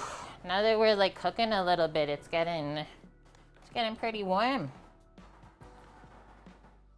I'm gonna peek at our dough back here. We got 8 minutes. Oh my god! I think it's ready, guys. Okay. It might be time to divide the dough right away. I think in 8 minutes, that's perfect. So on a hot day, this proofs in 45 minutes. That's what I like. I'm into that. Okay, just crossing off our chili crisp. And then after we divide the dough, we'll make our lemonade up. I'll quickly grab out some of those ingredients for us. Really simple. Just some fresh strawberries. I'll leave the basil in for now, fresh basil. And you need a muddler. Oh, also, I don't know if we'll have time today, but I did come home with a mass amount of rhubarb, fresh from my brother's place. And we tried to like really just pick the thin stalks so they're nice and tender. Yeah, the bush was so big it literally took 2 of us to even harvest from it. Because like I was the one that had the gloves on pushing the leaves to the side because the leaves are poisonous. And then my bro would just reach in and pull the stalk out, and then I just rip the leaf off, put it back in the yard for mulch. I'm so excited. I said strawberry rhubarb pie. They said okay. I said sounds great. So that'll be next weekend on stream. Let's do these 3 strawberries that don't look very nice. Ooh. I just found another one that looks even worse, so maybe we'll use that one up too.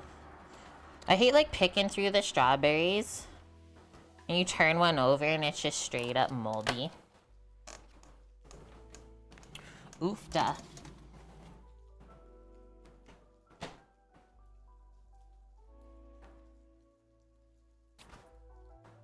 It is so sad, right? How is this going? We doing a little bit of browning action here now? Yeah, I can see actually where underneath the star anise where the garlic was sitting, it's starting to brown. Turn it up one more notch.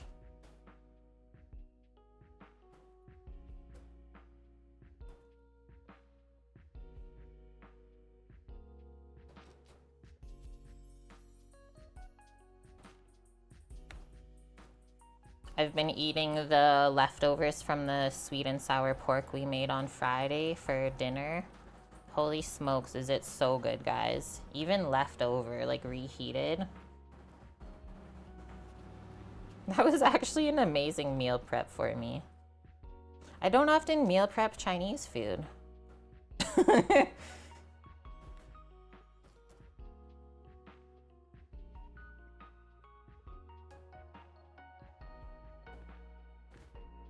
Okay, I just cleaned up the berries while we're waiting. We might luck out and make the lemonade before this is ready.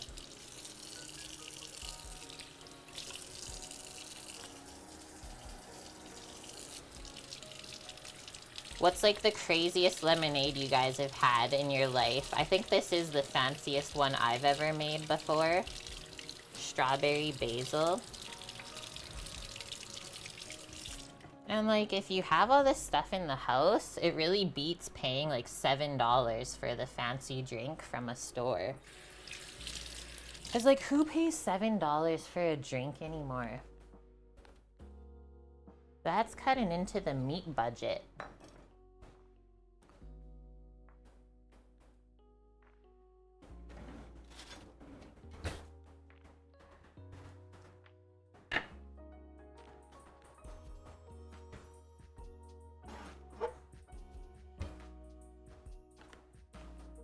Royal lavender, yum. Lemon and blueberry. Oh, I've also seen, what's another version that you might be able to make? A blackberry and mint lemonade? I've never seen a raspberry version, but obviously that would be good. I'm just gonna keep stirring this as we get closer to it being done. Just to make sure it's all frying up evenly. Couple minutes away though. Okay, let's get a lemon ready.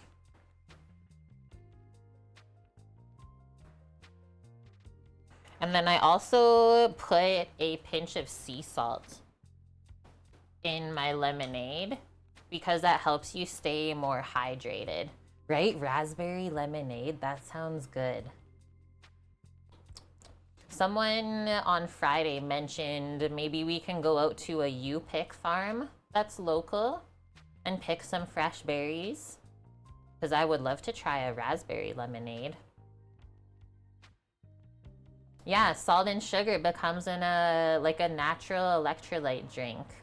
So I just have this jar of sea salt like in my little drink area. Sometimes I'll even just put a little sprinkle into my water if I'm feeling a bit dehydrated that day. I remember the time when I put some in Sam's water bottle and didn't tell him. He's like, why does the water taste weird? I was like, it's okay, it's just sea salt, don't worry. There's nothing wrong with the water. Cause like it doesn't taste salty, it just tastes a little different. Hi Blue Blue, how's it going? A flavor combo you fell in love? Cardamom and strawberry. I feel like I've seen, if I say Ottolenghi, do you know that chef and restaurant? I feel like I've seen strawberry and cardamom from them. Maybe they made like roasted strawberries with cardamom. It's a Persian restaurant, I believe, in London. Strawberry rhubarb is also always good. It's true, Frank. Salt and sugar is actually classed as an important drink according to the WHO. Have I ever had a dramatic day at work? I mean, I was having kind of a dramatic day before work today. What's happening over there, Blue Blue? Talk to us. You okay?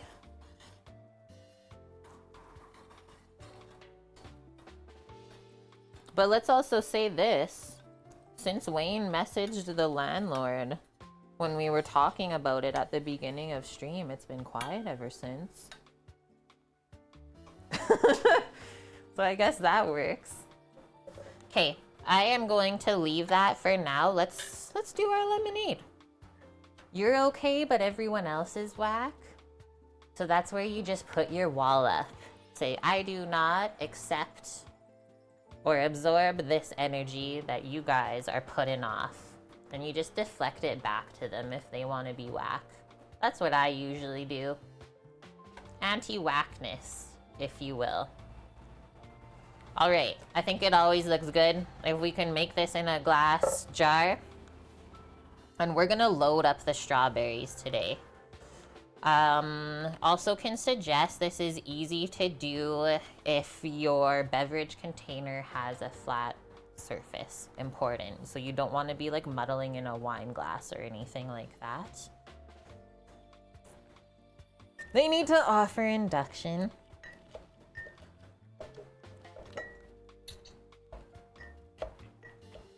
And then all you do, this is just called a muddler. You just press down on the berries. That's our bread timer, but we'll finish this first. It doesn't take long. And then I try to smash it up so that it's able to fit through a straw. And that way you don't get like the basil all in your teeth when you drink this. It's better to do with a straw. So we basically make like our own little strawberry syrup or strawberry sauce down here. The sound is kind of satisfying too. I'm trying not to be too loud, but it's all part of the fun. And then I always just add the sweetener at the end once you have all the other lemonade ingredients in there. Let me just peek at this stuff. It's still okay. Quit muddling around, Yogi. Okay, so these are really coarse sea salt flakes. I'll show you like about how much I usually put in. Maybe one more. Like that amount. Boop. And before we muddle that in, we can juice. I've been doing half a lemon per portion, so it's pretty tart, right? Can you show the business end of the muddler? This is actually the roommates. So this is that, and then can you tell? It's just like kind of variegated. Hard to see with the strawberries in there, but it's just like ridged piece of plastic. I think you can get wooden ones as well, but I feel like that would really absorb the colors if you muddle a lot of different berries all the time.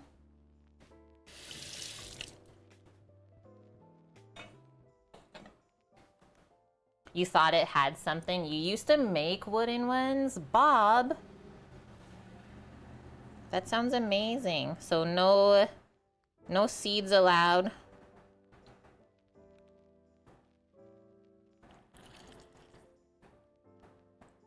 And you'll find out quick if you have some cuts on your fingers, which I totally do. Feel the burn, guys.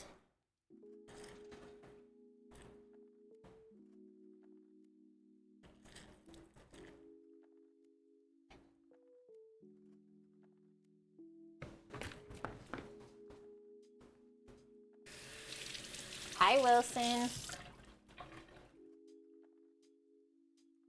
Yeah, just file the pattern into the end. You totally could. Okay, so we got our lemon, strawberry, and just some sea salt in here. I think I'm gonna just pop that into the fridge really quick so that we can divide our bread. Otherwise, it's gonna take longer and longer as we put the bread off. Also, then it can cool back off. Maybe I'll even, can we stick it in the freezer? Not with the muddler, no. And that's okay, because we're basically done with that. Chill it. Chill that mocktail.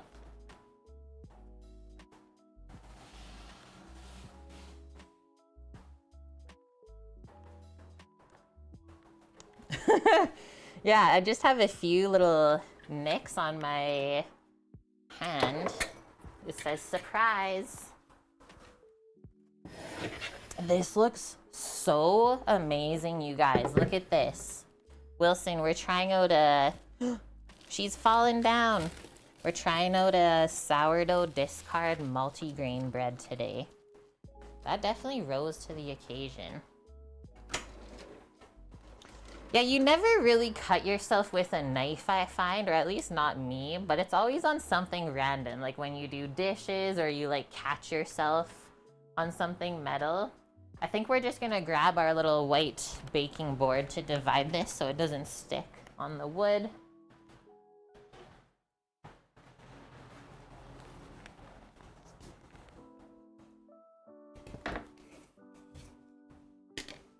Oh yeah, the amount of times I've almost sliced my finger open cleaning the Vitamix. Because like you really want to scrub in between the blades, right? The dad puns are in full effect. Okay, I don't think we'll have to flour this. Let's see what the recipe says just in case.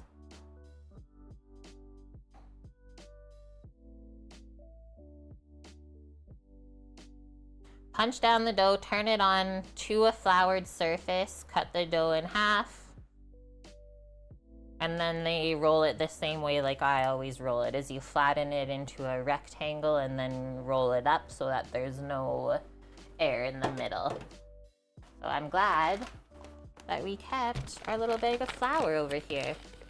We made a vegetarian Wellington today. What was your veggie that you did? Like a root vegetable?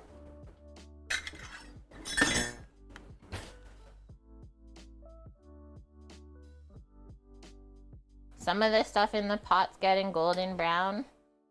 Just waiting on the onions, really. But if I know chili crisp, it gets pretty dark.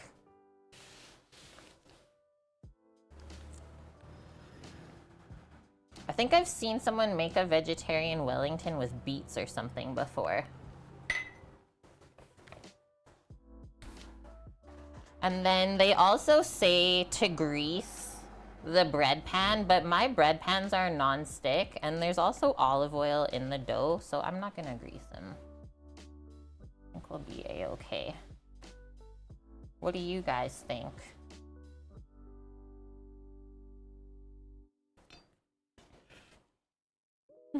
Look at this. It's so exciting. That rose so quick.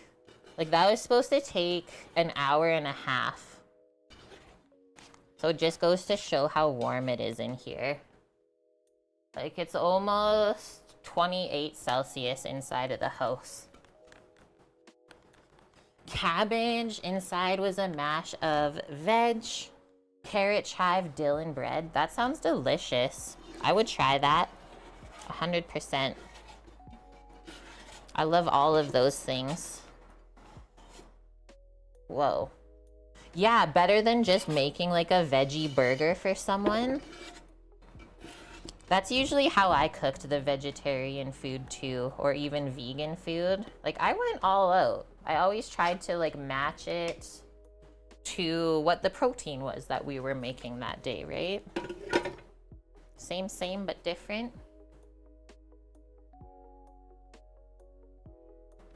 Okay, just flour up your hands a little bit because this looks a touch sticky, but I love how the gluten is looking. Okay. It feels good. Like those strands, crazy.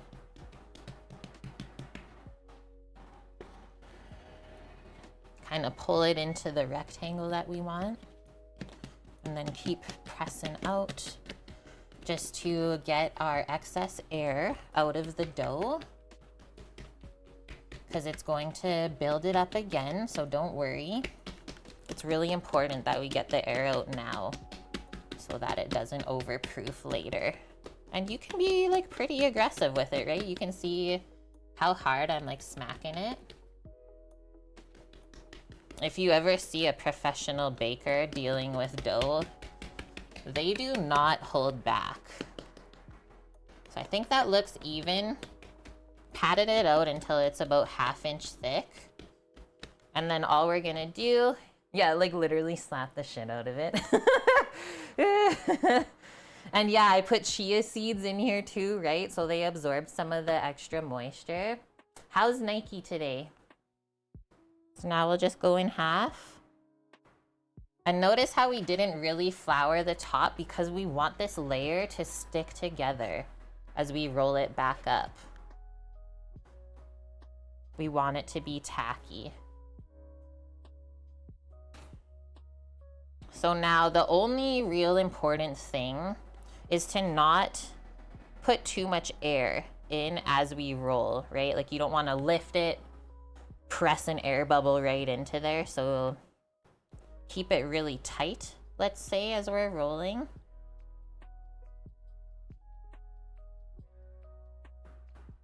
I think this is gonna be amazing. And then sometimes, as you guys see, I'll like tuck the end in if it's getting too small compared to the other side, just to keep it even. That looks so good.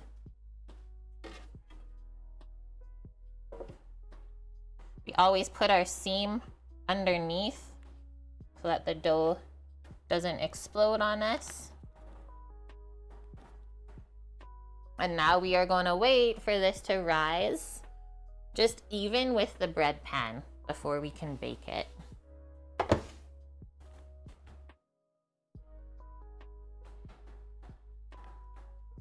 You bought a huge loaf of cheddar jalapeno sourdough at the farmer's market.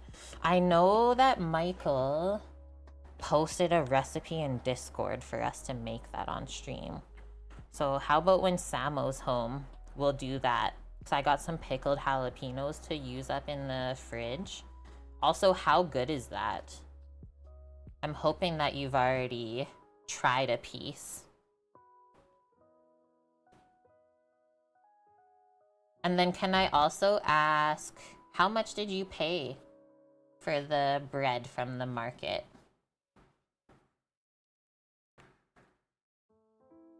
$12. I think that's fair because of the additions. It's a little bit more difficult to make bread when you're adding ingredients in like that. And like you said, it's a huge loaf. All right. Loaves are ready. All we're gonna do now is just cover both of these pans together with a clean tea towel. Don't need no more plastic. We'll get rid of this, and then I think our chili crisp might be ready. Just gonna do a quick little wash up. My hands got a little floured, but if this is all that stuck to my hand, that's a good bread recipe.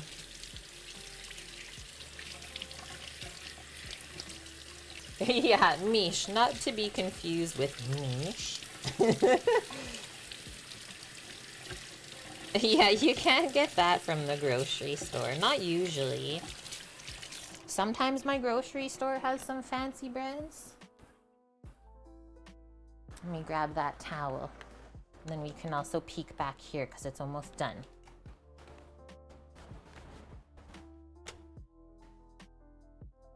Let's use the cute checkered red one today. I don't know, I'm just feeling it. Tuck the babies in. And then I will set, I think only 15-minute timer I'm gonna set to check them. But usually all I do is look to see if the bread is like pushing up the towel, right? Because then you know it's even with the bread pan and you're good to go. Everyone have a quick sip of water.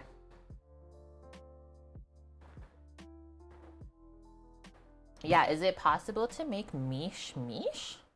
It just might be. At the farmer's market your sister used to go to, the big hot ticket item is fresh spicy cheese bread with crushed red pepper flakes on top. The line was an hour wait, but yeah, worth it. I'd line up for that. Guys, this is actually looking great. Let's give this a stir. Looking and smelling great. There's just a couple little onion pieces floating around, but that's why I think we gotta stir it up so they get submerged again. Plus we can go a little darker than what this brown is. The garlic's not burnt, it's just slowly roasting in there. So, let's finish our lemonade. Miche quiche. It's 10 p.m. and no feta. It smells so good, guys. Like you can smell the star anise now and everything. Hello. Hello there. Now we have a frosty glass. It's gonna be like steaming. All right, so in this glass, I did 4 strawberries, half a lemon, and a pinch of sea salt so far. Now I'm gonna run really cold water. Let's put in like 4 or 5 ice cubes. And then once that's all together, we'll sweeten it to finish. Because I don't like super sweet stuff. And yesterday I just used maple syrup to sweeten it, and it added this really nice kind of like roasty flavor to go with the strawberries. Oh yeah, and our basil, sorry. I just chopped up the basil yesterday instead of muddling it. I found it looked really nice in the glass, but we chopped it up really fine.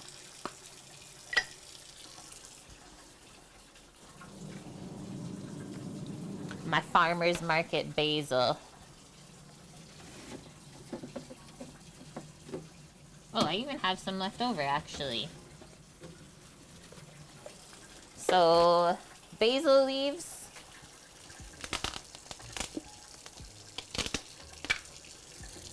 Chopped up. That's the size that I made them for the drink. And yeah, as you let it sit together, the basil flavor comes out more and more.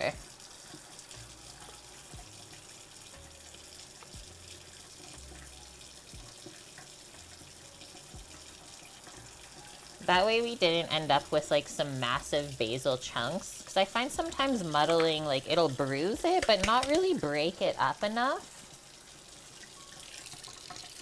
Okay, water is as cold as we'll get it, I think. But make sure you add water, but leave enough room to sweeten still, right? So look at these layers now.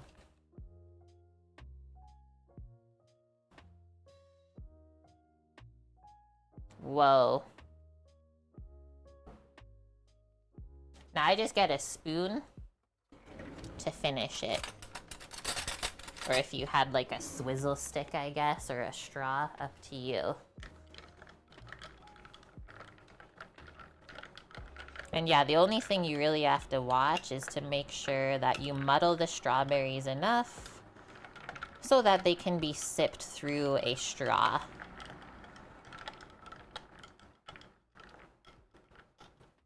I just added water. If you wanted it a little fizzy, you could add some sparkling water. Flavored or unflavored, up to you.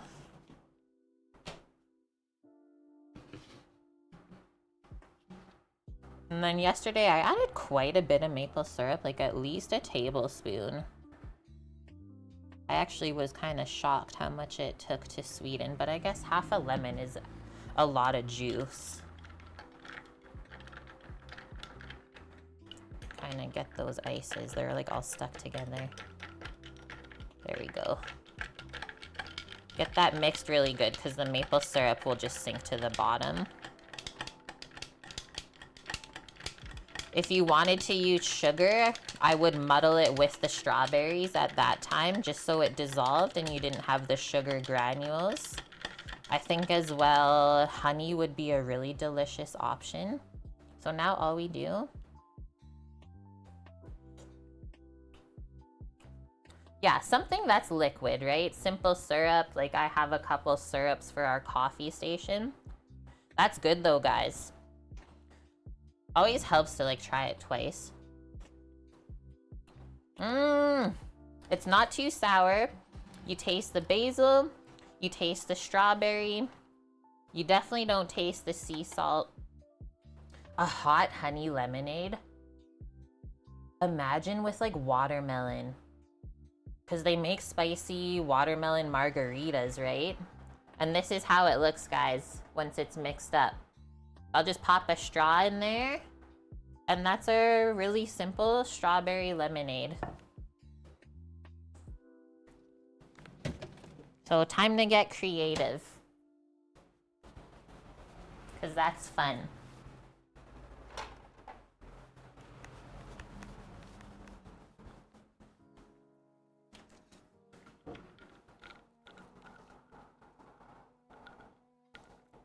I like munching on the berries too. It's like a little treat. When you bite down on the basil, you taste that more.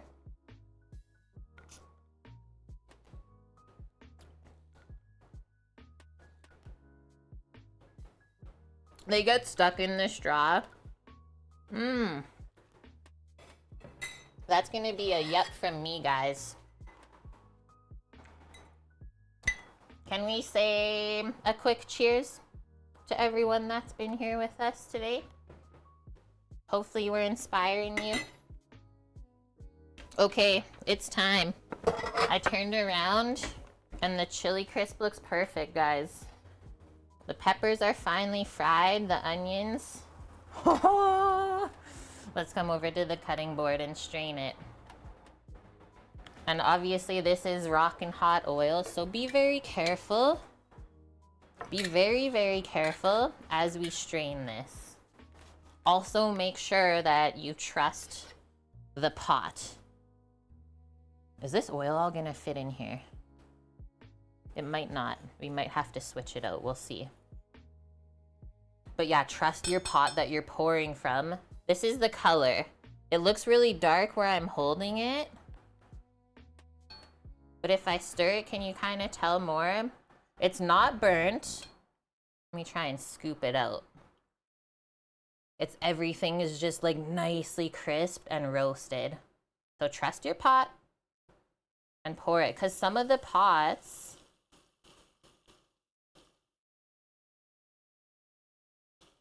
will pour down the edge of the thing, right? And I also didn't mention, like, really important, that if you're gonna pour into a glass jar, make sure that that jar is temped, not like coming out of the fridge, because you will shatter it. You will absolutely shatter your jar. So all of the oil fit. F yeah. I'm just gonna leave those couple things in here because we got it all strained. This is where we'll take out the cinnamon stick.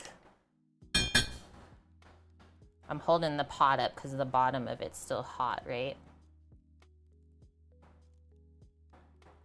Shake off the oil. Pop those crispies back in. Get your star anise out. I mean, I guess you could always keep it in with everything. And then this has to cool off fully so it crisps up all the way. So just put it over here, back on the burner, not the hot burner. And then we'll mix this up. You guys couldn't tell because of where the strainer was. Alexa's crazy.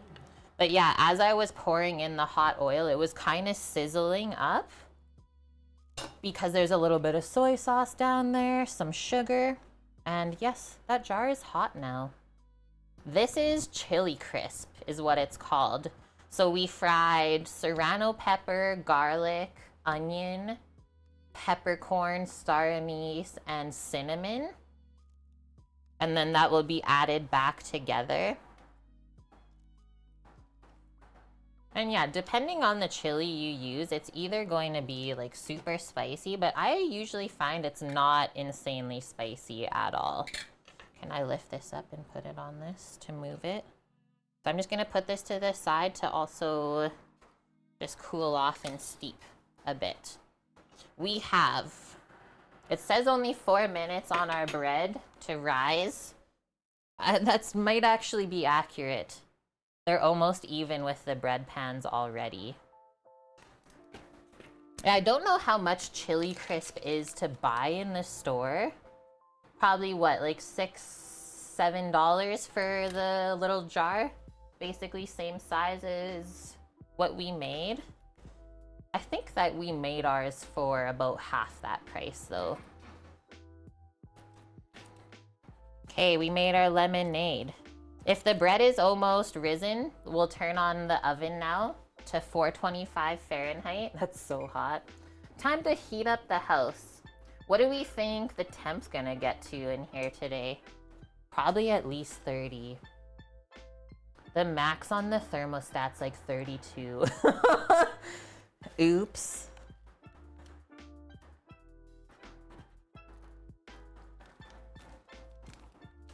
Yeah, a jar in the UK is about £5, so probably 7-8 Canadian. That was my guess.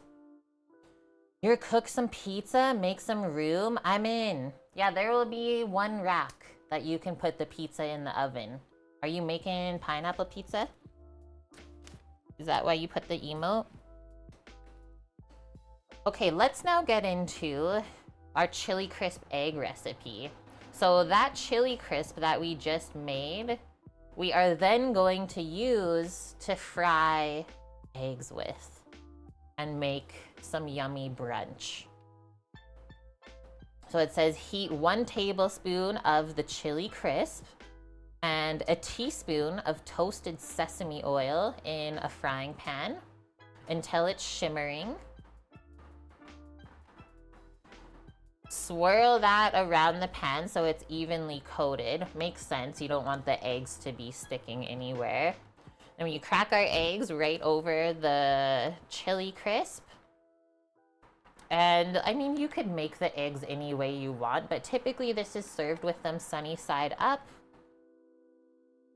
Slide the eggs onto a plate or some toast, a warm bowl of rice. Pour any oil left in the pan over the eggs. Garnish with, if you want, furikake, which is like seaweed sort of seasoning, if you like that flavor. So like kind of fishy, think of that, the seaweed. I'm going to do feta cheese because I've seen this done online and it looks amazing. Some people will even like sprinkle Parmesan in with the chili crisp to fry under the egg and it'll get crispy too. So if you like crispy cheese, do that. You could also cook the feta. But I'm just gonna crumble feta on top and sprinkle our green onions. I think that's gonna be amazing with our fresh bread. You're making me so stressed out. The birds are just government spy drones. That's what I think the flies actually are. All the big black flies. Okay, so the bread's gonna take about 30 minutes to bake when it goes in the oven, and then we have to let it cool for at least 5 minutes before you slice into it. The best amount of time to let your bread rest would be probably an hour, just so it doesn't get too gluey. But sometimes we can't wait. You're having a word with my supervisor. Oh gosh. Okay, so let's slice up our scallion. We can crumble up our feta. Let's do it. Also, my stomach is growling. So I'll be mucho ready for all of this.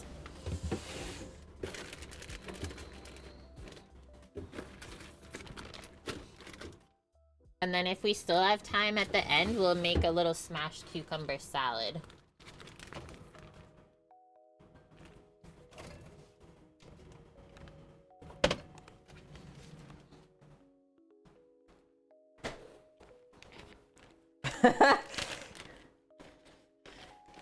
If I had a dog, they would be the supervisor. What is with these onions, man? It's like they're growing in the fridge. Do you see this shit? What is going on here? I'm almost better off using the onions I've been growing in the flower pot. What is going on with these? The onions shouldn't keep growing in the fridge. They look wild. One should be more than enough, though. Grab a little container. They use the part of the onion in lieu of spring onions. Yeah, unless I go to the farmer's market, I only get this variety of green onion. But I've worked at an organic farm before, so I know what you're saying. Like, the spring onions have a nice little bulb at the end. So good. Let's do this first. Yeah, it like grew extra pieces in the fridge. My mind is kind of blown right now. Excuse me, fridge? What is going on in there when I'm not around? And then usually I will also cut this in half again, just so that you can cut more at one time. It will be quicker.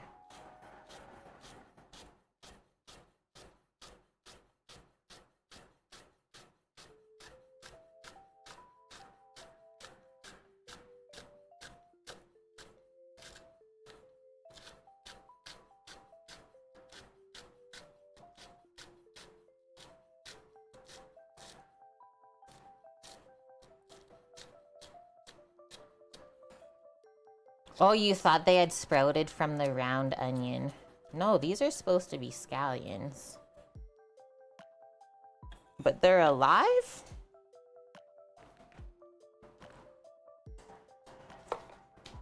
They're alive like the sourdough starter.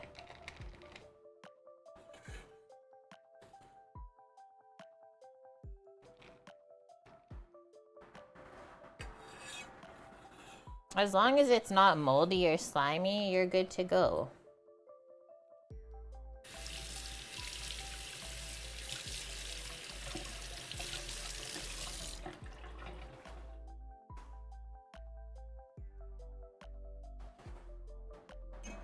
The bread is rising so fast, I can barely even keep up with it. It's actually kind of crazy. I don't want it to overproof, but look at it. Like, it is going to town. That's like a quarter of the time that it should take. We got that proof and power. But that's the thing you have to watch, right? When it's really hot, that you don't overproof it. Should I just crumble up that whole chunk, Mish? The big one, right? Not the small one. Just do it all. Imagine this. Imagine like doing thin slices of feta and frying that alongside the eggs. And then you just put the feta pieces fried on the bottom of the plate and put the eggs on top with the chili crisp. I don't know. That's where my mind's at.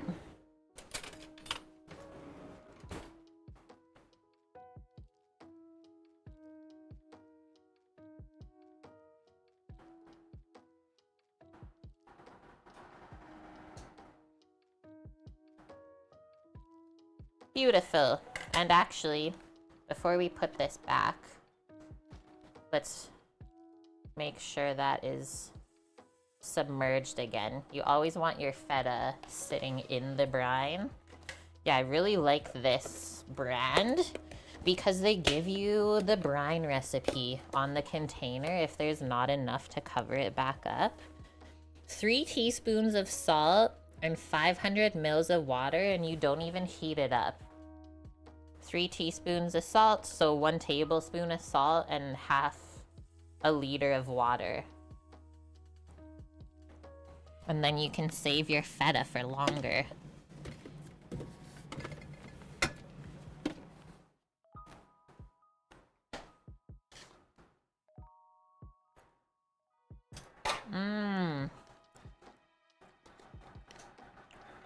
I really think the feta is gonna make this dish.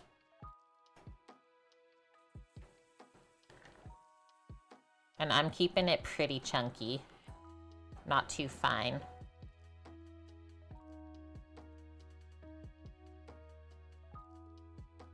And then I also have extra because I'll make some salads this week with whatever we don't use.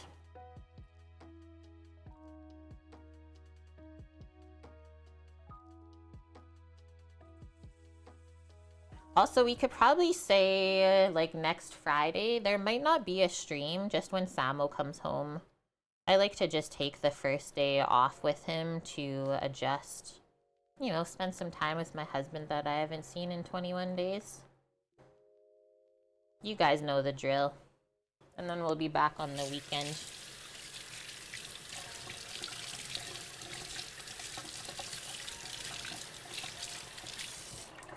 I think that's pretty fair.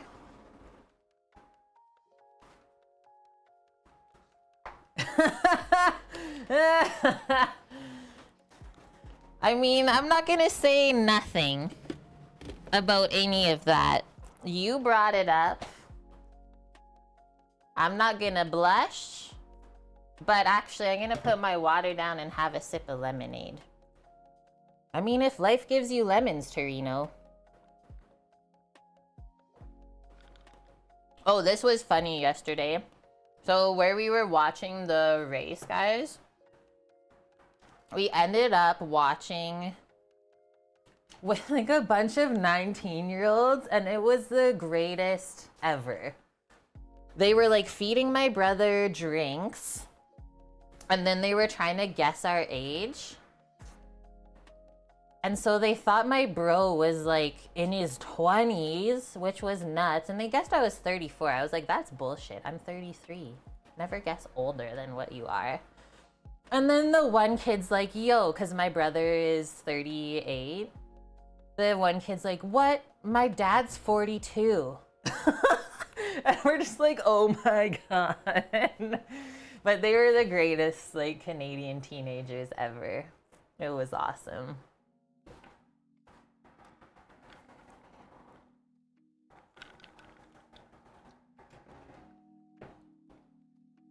But how to make us feel old. Like, some of the stuff they were trying to talk to us about, I didn't even understand their lingo of like a teenager, because I'm like, what, double their age pretty much? Almost. I had to get them to explain some things. I was like, dude, I don't even know what that means.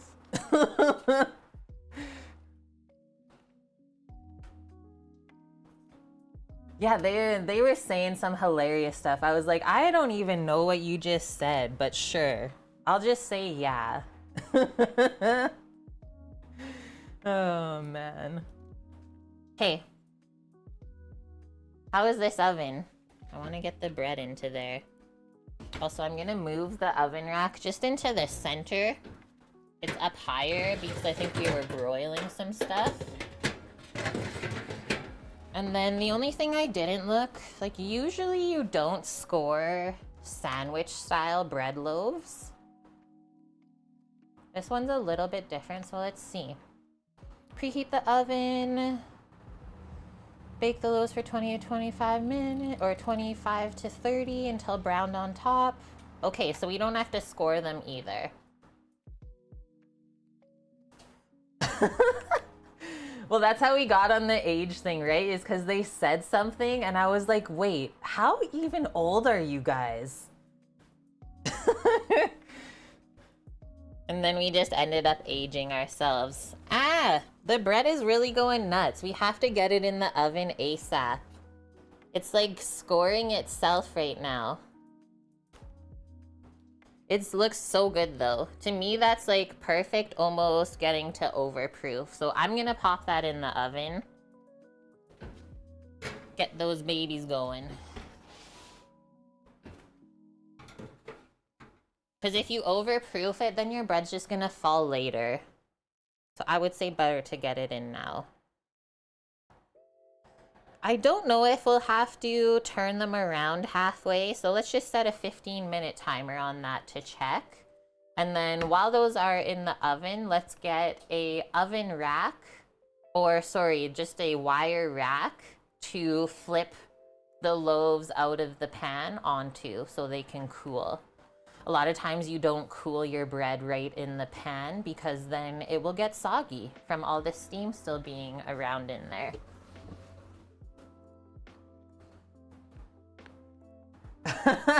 Easy, bro. It's just a meme. What do I have to say to them now? I've learned a little bit from TikTok and some of the parents bugging their teenagers is like, you got that skibbity toilet, Riz? Got that Ohio skibbity toilet, Riz? I've been learning, so if they try it, I will wreck them. But I haven't heard any of the Canadian kids really talking like that, so I don't know if it's just a States thing or what. I am really getting on their level. TikTok can be educational if you want it to. Okay, our chili crisp stuff is cooled off. Did you see me lick my finger? No, you didn't. Let's mix it back in. And actually, yeah, like I said, I might need a bigger jar. Let me go see if I have one double this size.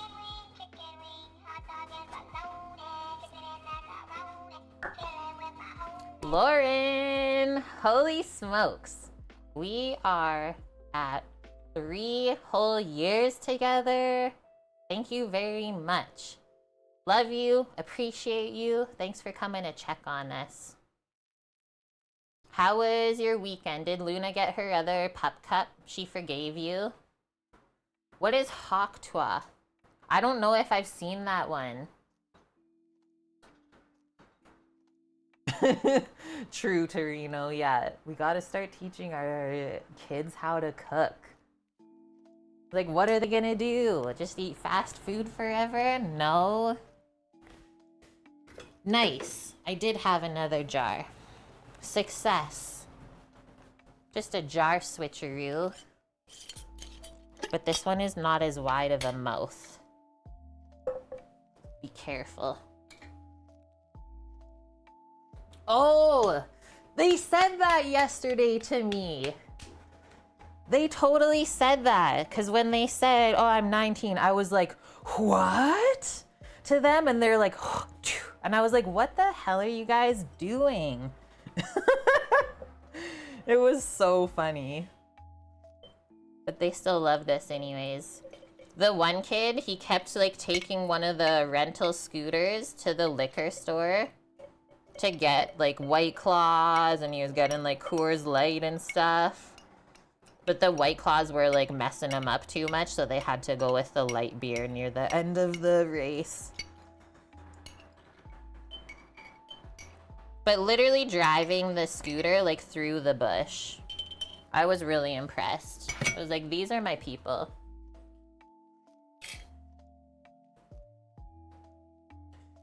They were straight gone. Like, this is what he said. He's like, all I did today was mow the lawn, and then I started drinking.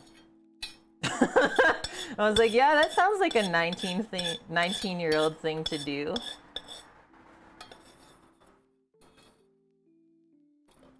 Because I've never even had a White Claw.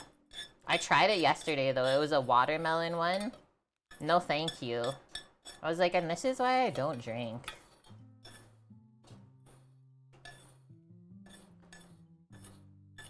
But fun nonetheless. I was like, you guys are keeping us young. Thank you very much. They were telling everyone my name was Ashley. Because they had a friend named Brandon, which is my brother's name, and then his sister's name is Ashley. So I just went along with it. Holy Lauren, do you remember that? I remember Four Locos. I would say there's a reason that they don't make them anymore. This is how they described the White Claw. Was if you licked an old TV, it tastes like static and then just watermelon. I was like, that's actually pretty accurate. Okay, I'm gonna try a little bit of this just off of the end.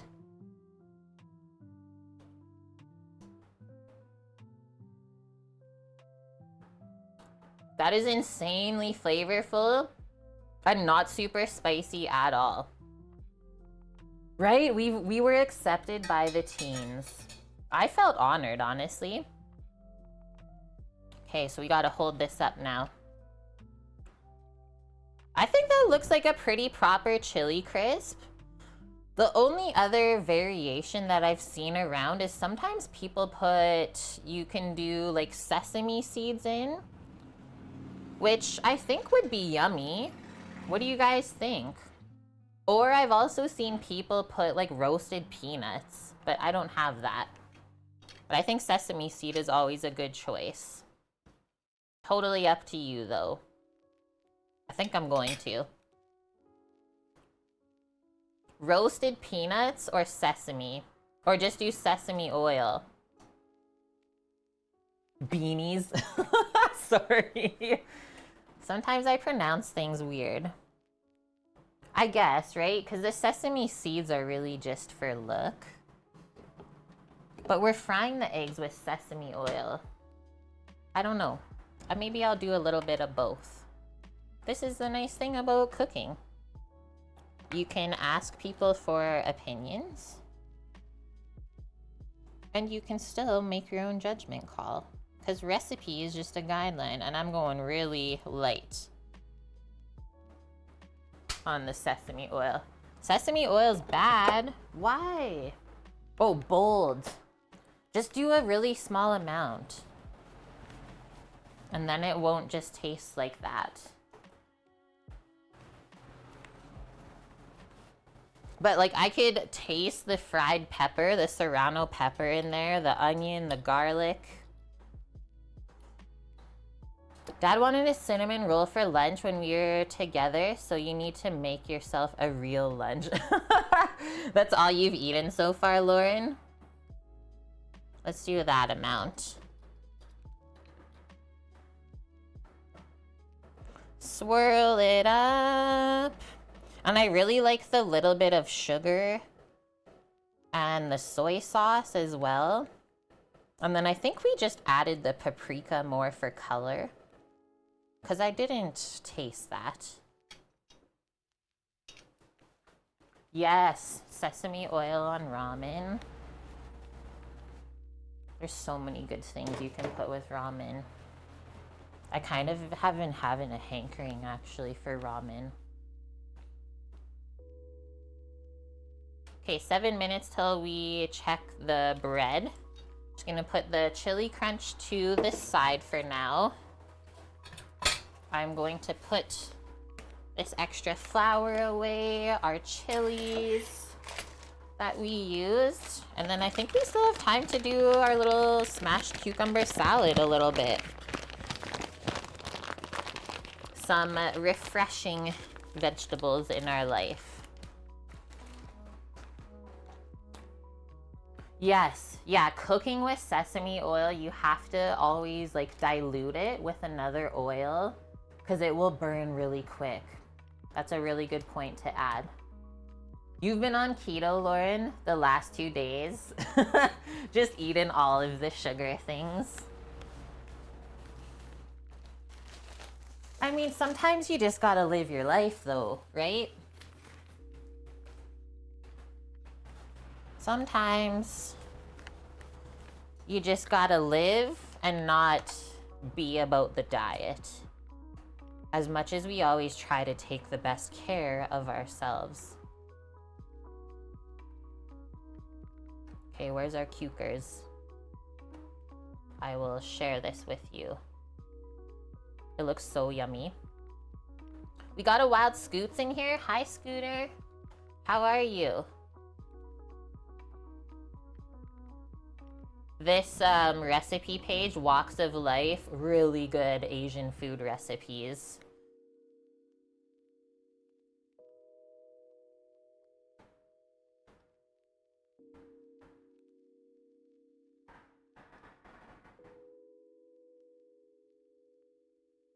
Okay, so it says, according to traditional Chinese medicine, cucumber cleanses and detoxifies, helps reduce high blood pressure, and with its cooling element also eases the internal heat of the body.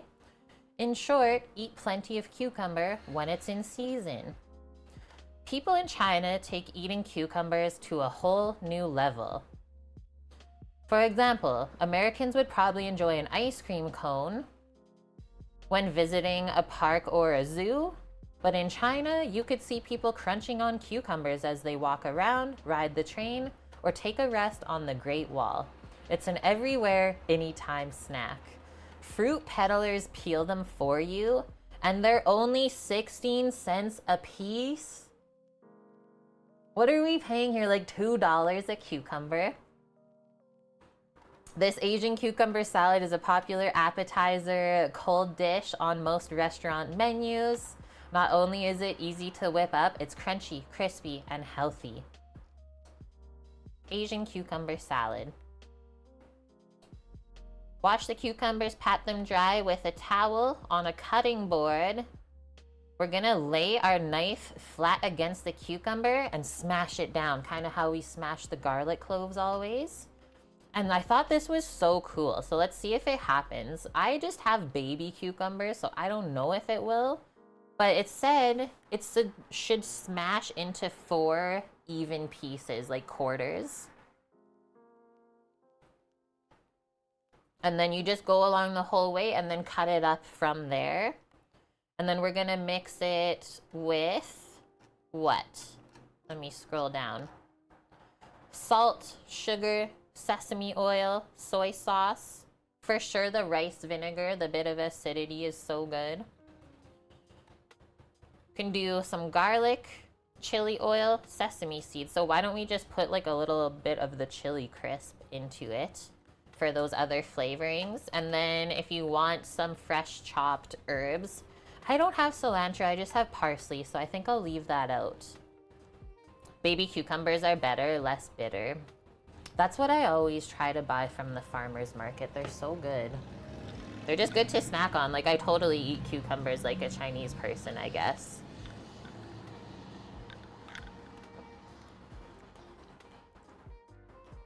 That's delicious. Guess what I can smell? Fresh bread baking. So far, so good, Scoots.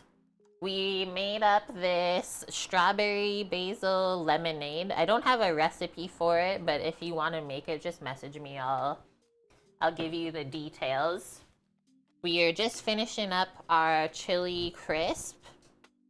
And then whenever the bread's out of the oven, we're gonna fry our eggs up with that, and then some feta and green onion. Yeah, strawberry and basil is really good flavor together. It complements each other well. A lot of people don't think of putting herbs in with sweet stuff. Just takes a little bit of experimentation. I'm gonna just bring this whole bag out so I can see what we're picking. So that's how I've been keeping my cucumbers, is just with a towel in a Ziploc, and usually I have them all just like laid out flat. Let's try and pick the really flat ones to smash. I think that will work the best. Use them up. And then next weekend, I guess I'll have to go back to the market to get some more when Samo's back. Because he's also a cucumber monster. Just gotta wash these up first. But yeah, this is the second week of these being in the fridge, and they're not even close to being slimy. Like 40 seconds till we check on the bread.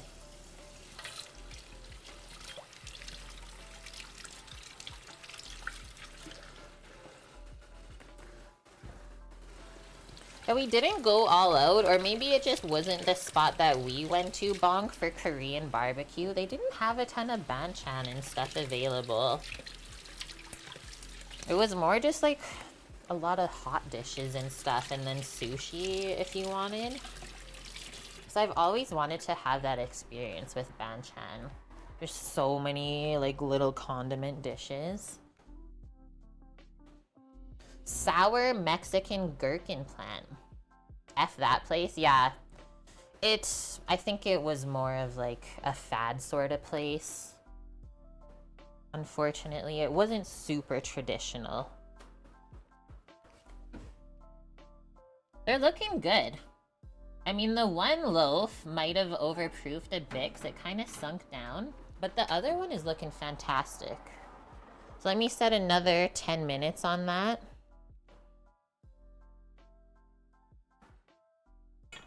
It is an integral part. That's what I felt too.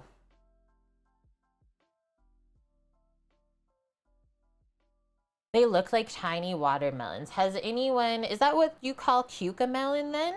Because I've had that before. That's how they market it here. Cucamelon. They're so good. Yeah, I used to get those in Vancouver from the market all the time. That, as well as, do you know what Celtis is? It's like celery lettuce. That was really cool. Yeah, they're like little grape size. Yeah, we got some fancy things there. People here, though, don't really eat like that.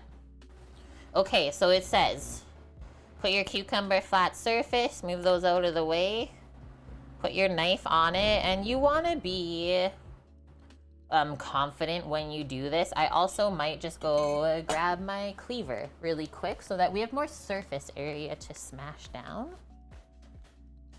A flatter surface. Just gotta give it a little rinse. She hasn't been used in probably few months.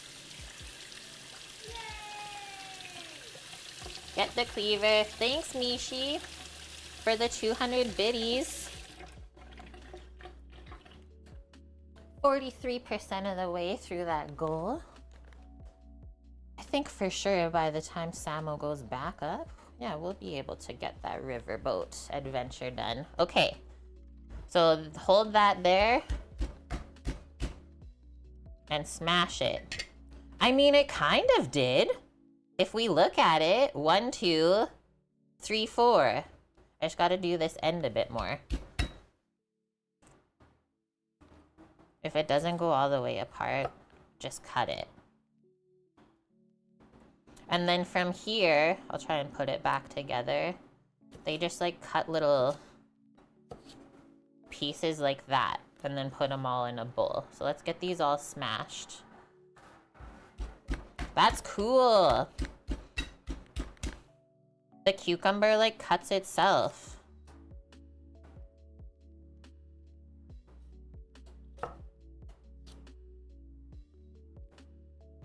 The best cucumber salad I've ever had, Bob, thank you for the one, was in New York at the Momofuku noodle spot. They did like a cucumber and green apple salad with like chili oil and Marcona almonds. And just like, whoa, all of the flavors together was crazy.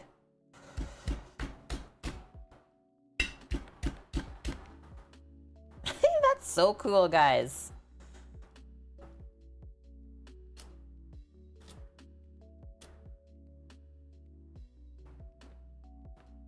Yeah, that would be scary, doing it with a big cucumber. I feel like that would be pretty messy, hey? This is not bad at all. Just a little bit of splash around.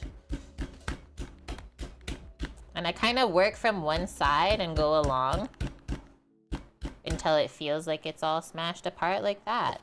But like what? It seriously cuts itself. Who would have known? The things that we learn. I'm gonna use this cleaver to scoop it into our bowl.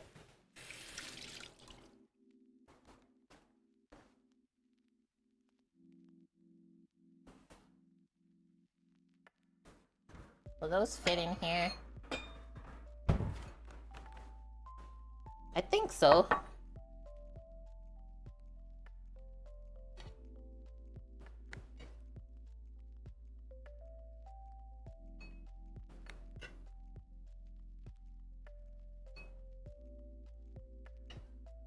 You haven't been here since 2022?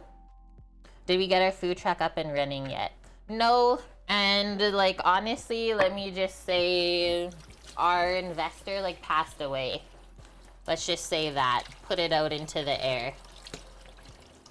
And so, yeah, I have to actually, like, not carry on with it. Unfortunately, but that's life, right? Things happen, things change, and we'll carry on. That's why I'm trying to get a better paying job, because I'm not giving up.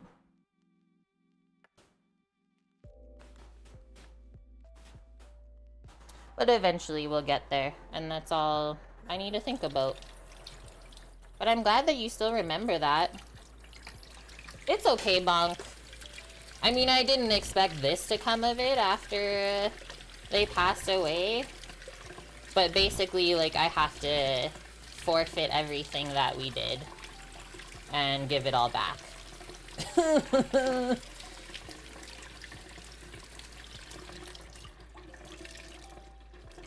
That's what I think, right? It doesn't really matter. And plus, honestly, like, the price that it would cost to try and build that out now, I don't even know if it would be worth it. With how much, like, the economy and stuff has changed since we originally bought the truck, like, crazy to say, like, 4 years ago. There's always other paths to take. And yeah, I know no matter what, we'll always do it together. I'm glad you came back to check, though. That makes me really happy. I hope you've been good, too. Okay, so we're gonna do a little bit of the chili crisp for flavor instead of doing the garlic, chili oil, and sesame seed. Yeah, the amount of times that we've, like, rerouted our life, I'm just not really scared of anything anymore. But we will put in here some soy sauce, rice vinegar, and some sugar to balance out the flavors.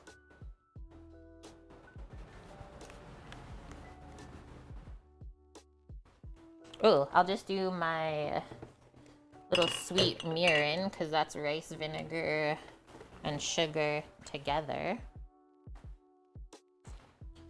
Little bit of soy sauce.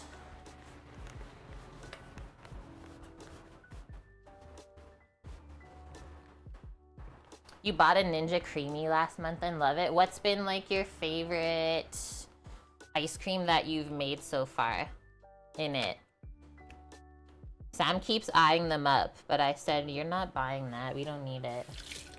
We have an ice cream maker. Yeah, the creamy is so popular. I've also seen some like scary stuff online where they light on fire. So for sure, like when you're mixing it, do not go far. Just a little dribble.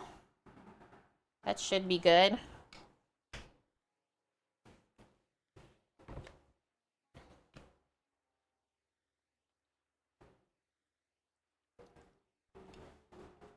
Don't go crazy on the soy sauce.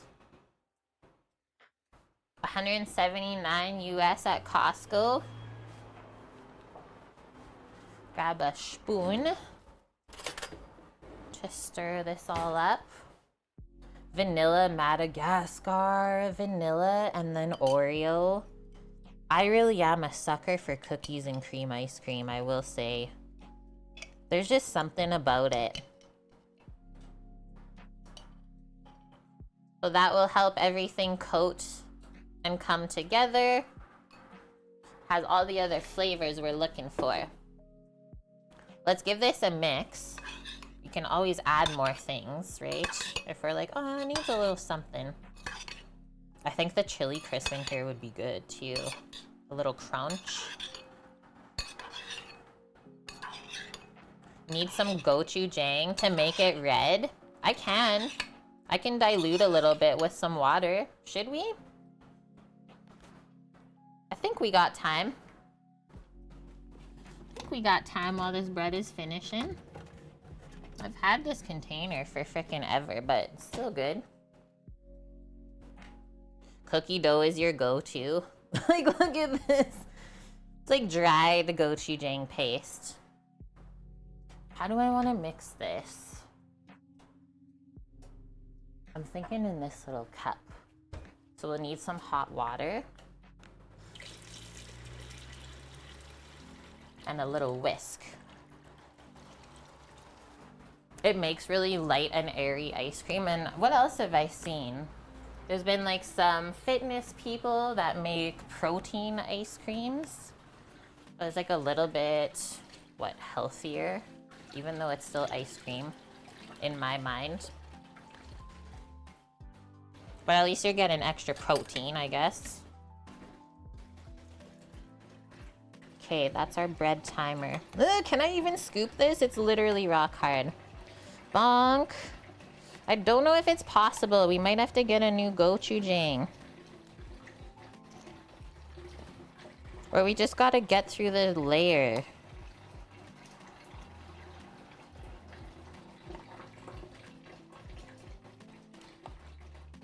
I think I just should go grab some gochugaru flakes and keep them in the freezer.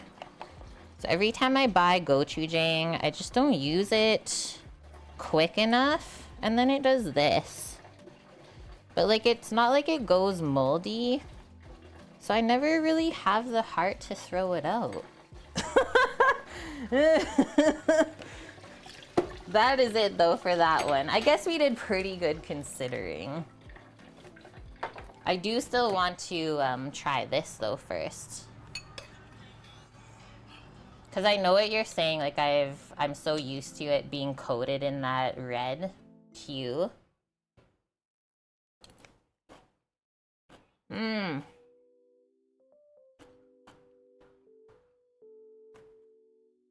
think I might just do a pinch of regular salt. I don't want to go too crazy with the soy sauce. But the rest of that is really good. Ooh, actually, I do have sriracha. That I did just buy. Let's sneak some of that in. I did say it was a spicy Sunday stream, right? And then we will temp our bread. Just the biggest bottle of sriracha. Always make sure the spout's closed when you shake it. Let's go with that amount.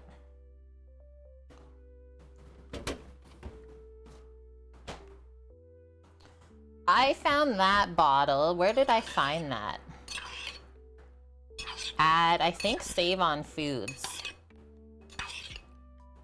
Either that or I got it at Walmart when I picked up the QP that was on sale. But it's not even Rooster brand anymore. It's like a weird brand. Still tastes pretty proper.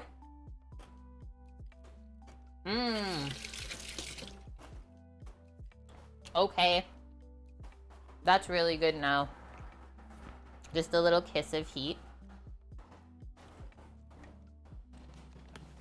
Okay, I'm gonna take our feta and green onion out because it's almost time to fry the eggs. Yeah, RIP to Rooster brand. Are they ever gonna come back? Shoshker the dog? Thanks for the follow, welcome. Okay, the bread is browned. This one is not really risen. This one looks kind of the same as when we put it in the oven. Good to know. I mean, usually bread rises more when you put it in the oven. We're at 192 in there, and yeah, it's not super dark yet. Let's say a couple more moments. We're looking for a 195 Fahrenheit or higher. What, like 5 minutes or less? You still never found out what caused the whole thing with sriracha? All of their pepper plants didn't grow, or they got a disease on them or something like that. I remember that was the story. But like, they should have recovered in a year, right?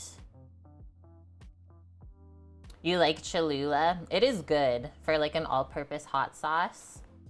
What's the other one that I used to always put on my tacos? Valentina, if you can find that one. That one's yummy too.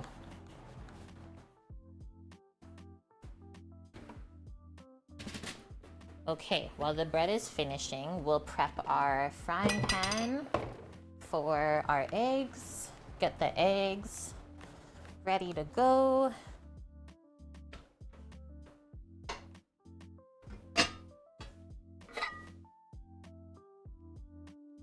Nice, it's just 3 o'clock now. We've been doing good today, guys, with all the different little things that we've been working on. I'm usually just a 2-egg person unless I scramble it, and then I do 3 or 4.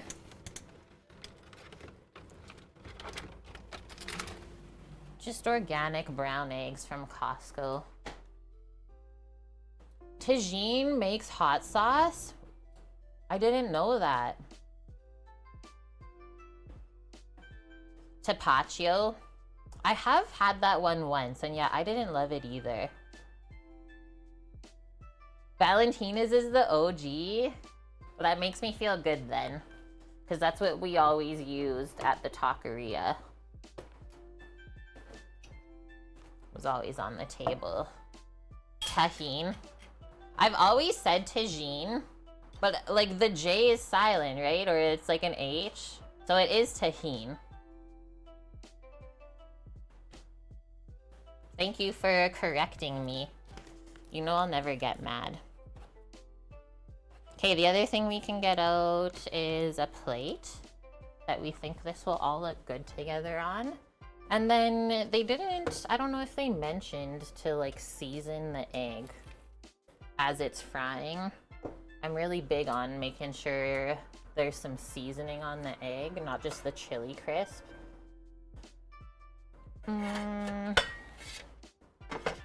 You want to go like old school plate since it's just gonna be eggs and toast? I think the color contrast might look better on the black one.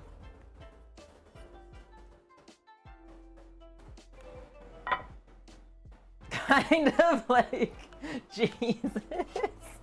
Oh, shoot. Torino, you're my favorite crazy uncle ever.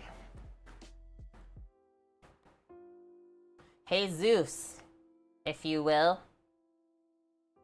This summer and fall is going to be a wild ride of making hot sauce. Do you usually make that, or is this your first season? You have a guy that makes tamales down the street? Oh, that reminds me of the dumpling lady that we always used to pick up from Souk. And then she'd always like make us extra things, like hot food to go with our dumpling order for free. She's like, I just made these noodles. I hope you like them. It's like, what? It was so good. Support those people. Rio.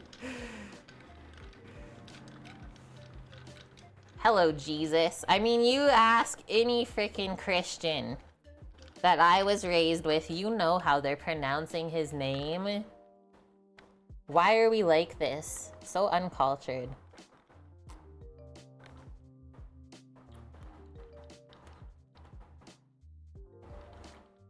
That should be exciting. If you need any hot sauce tips, one of our community members, Eric, I will send you his username if you want. He makes his own fermented hot sauces, and like he sent some to us. I have one in the fridge still. I haven't had some of it in a while, but I usually do eat it with eggs. He called this one Shrek Water. So fermented jalapeno poblano, green cayenne, garlic, cumin, and just some brine. They are so good. And like, you know, he did it right when like after even years, they're not going bad. It is so, so yummy. The power of fermentation. Okay, these babies should be done. They didn't get as dark as that other guys. And they don't like look really the same at all. So I don't know if I messed something up or what. Maybe it just proved too quick for it to turn out as nice.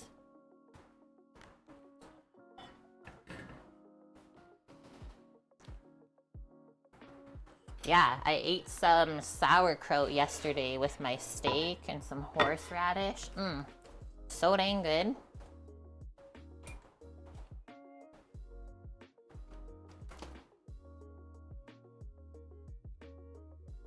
We're doing the flip. Hopefully they flip out of the container.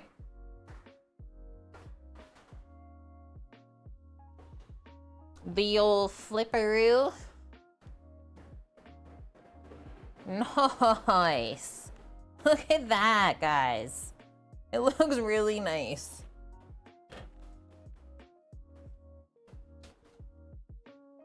Put that up there to cool. I would say that's pretty perfect. This one, though, feels quite dense. Like I said, it didn't really maybe rise when it baked for whatever reason. But I think it's still gonna be yummy. I'm definitely not the best bread baker. That's why I'm always trying different recipes and stuff to see which ones work and which ones don't. Whew. That definitely warmed it up in here. But yeah, looks nice, guys. We did oats, sunflower seeds, chia, and sesame for the multigrain in here. We're gonna buy a property in Alberta, move there, start gardening. I mean, when there is like hundreds of acres available for like 200 grand, why wouldn't we? That is one of my life goals, is to set up like an eco village is what I would call it, for everyone to come hang out at. Are you guys saying I need to see some pepper photos? Did you post in Discord?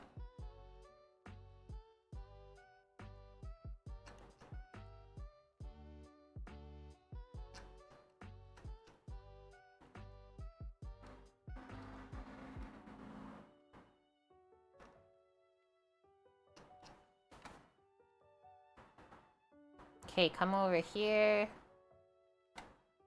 That's the thing. I think we know enough people in our life that would actually come and help out. It's just finding the perfect property.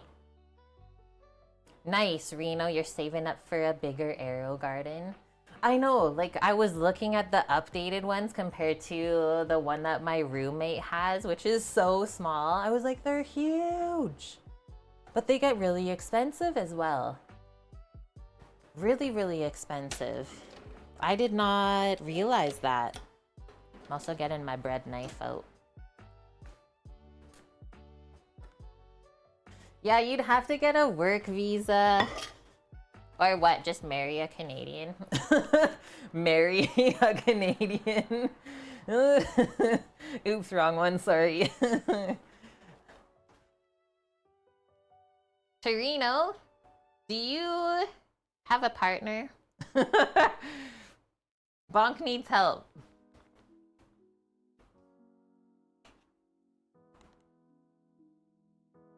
It's just for the certificate. Okay, I'm gonna put the pan to medium heat. Lauren. Hey, there's one way to go about it.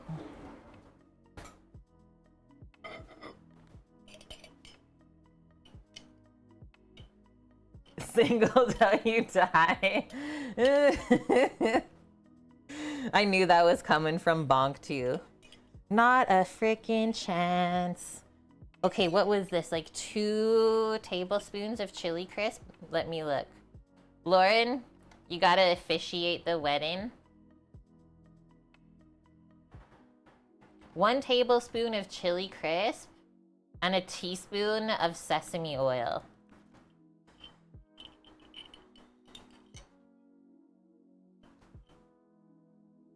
I mean, marriage is whatever you make it. Really? Okay, we got that in there. Do we feel like that's enough? I'm gonna scoot more to the bottom. Get some of this crispage down. There we go. Heck yes. And then some sesame.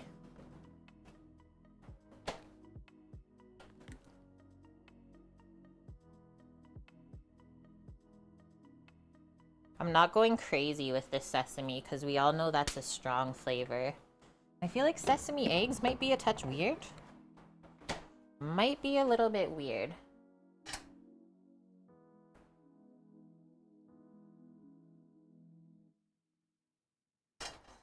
Okay, it's all evened out like they told us.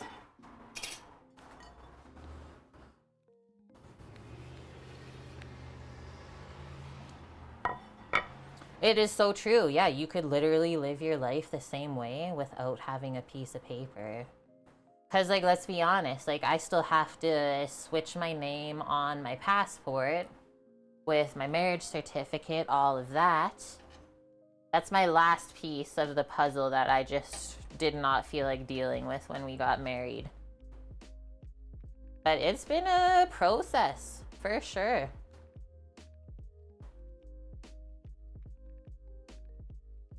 Okay, things are sizzling. And it says just watch for the oil to like start shimmering. Which I think we're almost there, and then we'll crack our eggies in.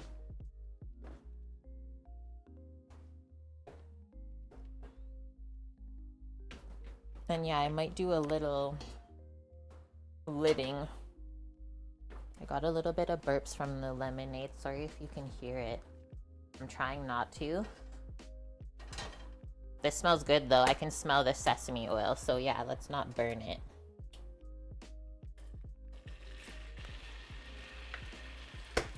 Our eggs from Costco were like really good there for a bit.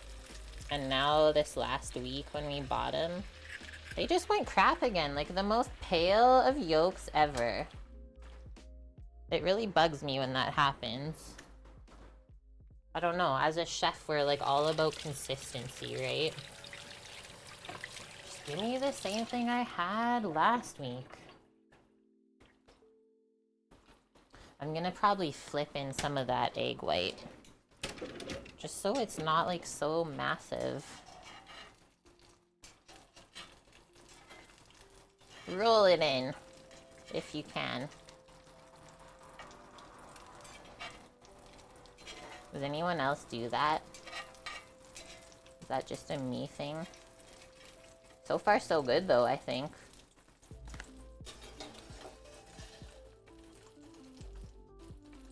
Hello there. Can almost smell it. Hi, caretaker. Yes. Yeah, Lauren's yoga class. We'll have the garden, all of the animals. We won't have to worry about pale yolk eggs because we'll have ducks and chickens and geese. My mom's side of the family is all like cattle farmers, so I'd get my cousin to come over, help me figure out how to have a milk cow. There's so many things you can do, but you can't do it alone. That is the thing. Okay, let's season this up. And let's also say, like, these are supposed to get pretty fried and brown underneath the eggs and around the edges. Don't go too crazy with the salt because the feta can sometimes be a touch salty. But I do love me some pepper eggs. Whoa. I've been keeping my like pepper grinder in a bag in the cupboard lately because I'm tired of the pepper grounds going everywhere. The golden soft egg yolky gang. I'm not a huge yolky person. I'm gonna start turning this down just a bit. So I just need to make sure that it's not super snotty over the top of the egg, and then I'll be okay. Because that's what always throws me off, is like the uncooked white on top. We'll do our best. Oh, afternoon siestas. Like what we always did working up at camp, because it was always a 12-hour shift, right? So your shift starts at 9. Sam and I, we would crush our prep, basically get everything ready for dinner, be done at noon, go take our hour-and-a-half break in a full block, go for a nap for that entire time, and then just come back to work at 1:30 and finish the rest of the day. But holy smokes, having a nap in the middle of the day and then going back to work was actually life-changing. Okay, I'm gonna do a little lid, but I'm still gonna try and make it sunny side. Guys, my hood vent, I'm actually kind of worried right now. Okay, I thought it was leaking water, but it's just oil. That would kind of freak me out. I was like, is there a flood upstairs? So I guess I'll take the screen down, throw that baby through the dishwasher. You don't know what sunny side is? It's exactly like how these are right now. Just, I don't like snotty egg whites. So I'm gonna do a little bit of steam over the top and just kind of watch. Because they'll go a touch pale. You can probably even just use the residual heat in there now to get it just cooked a bit. Yeah, those are still quite yolky. When you're, like when you work breakfast and stuff, you have to know all of the different types of eggs people order. Sunny side, over easy, scrambled, basted, poached. Did I miss any? Did I say over hard? Over medium. There's so many different types of eggs. That's it. And so yeah, even here, like if you order a fried egg, that's gonna be cooked hard. If you're like, I'll have a couple fried eggs, please. Usually that tells the breakfast person that they break the yolks when they crack them onto the thing and then flip them over. Your mom has this same cast iron skillet. I've had this thing for a long time, and it is seriously my favorite thing to cook in. I'm sure you've seen us make a lot of things in this skillet. Even a lot of skillet dishes.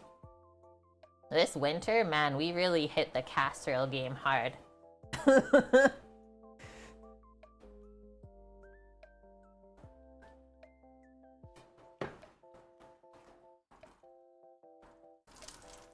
See how that one's going more pale on top? Okay, I'll stop there for you guys.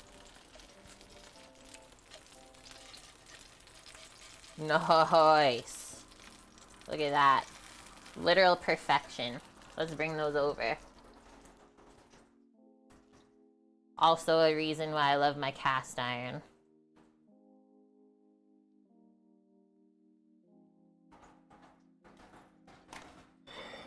I don't know what this is, but I can't get it off of the plate. I tried scrubbing it. So we'll just put the eggs there. It's like something got like baked on.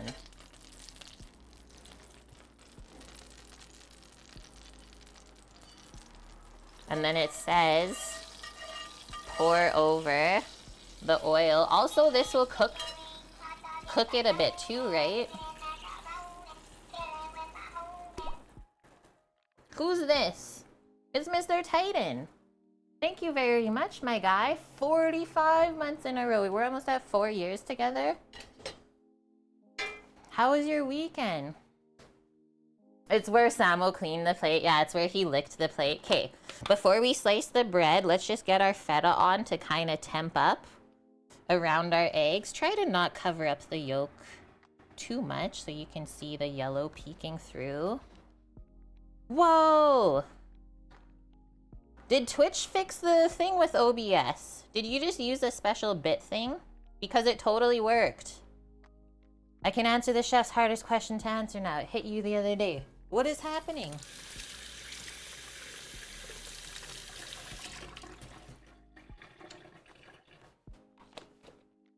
It looks so good! Even the emote went big. I could do it with you. Amazing. I'm happy they fixed that because that was really frustrating last week when you guys were trying to do it. And I had no idea what was happening.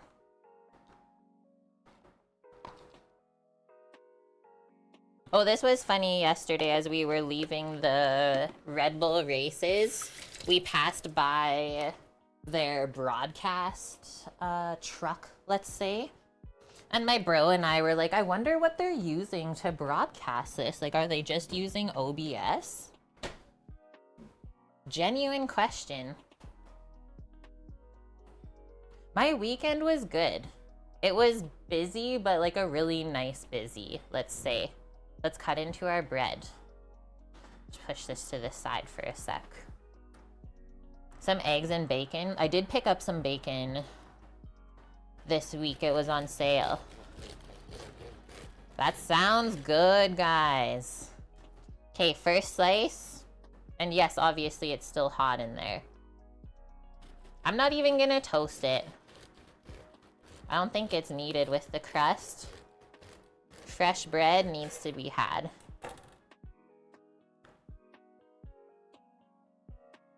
Mish! That's amazing! Look at the crumb on this, though.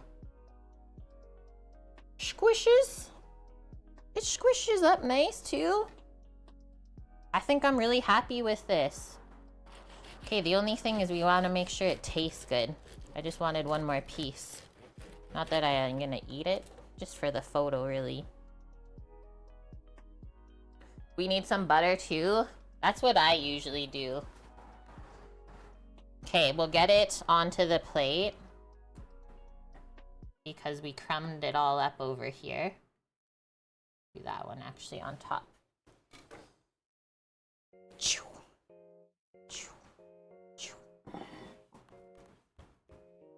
Get rid of the crumblies.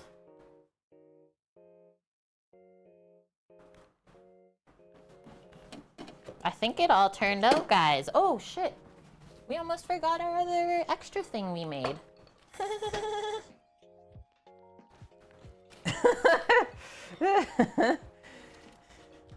Oh, a whipped honey butter with this?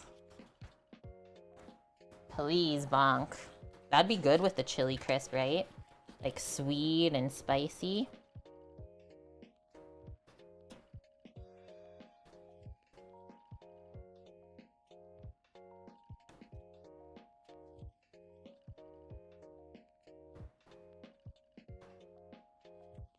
Don't break. Don't do that to me, butter.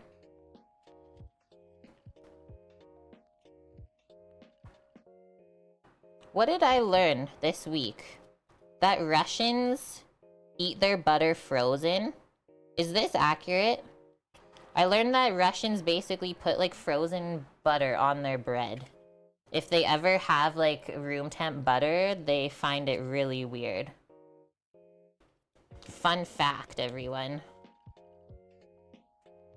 But I'm always like cold butter onto bread. I don't know, it's just something about it melting onto there.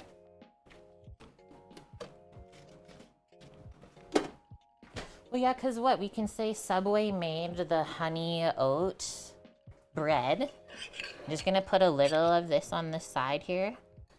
Make sure you drain out the liquid, right? So you don't make the bread soggy. That's a pretty complete breakfast, though, I would say.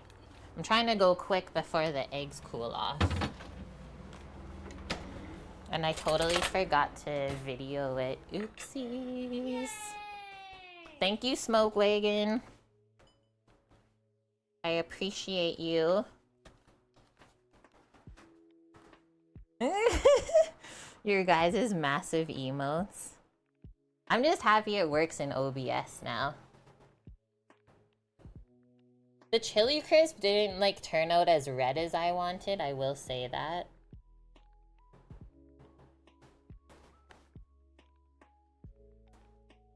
But I think it's still gonna be awesome. You can't wait for the riverboat stream? Me too, I'm really excited. Okay, first things first, I want to taste the egg because they've been chilling, sitting. Nice. Look at that yolk. We gotta come closer. Totally any time of the day meal. Perfect for 3:33 p.m. Nice. Someone's looking after us. A little slice of this. That's totally what I would do, is just like eat it on the bread. I love how crisp it got over here.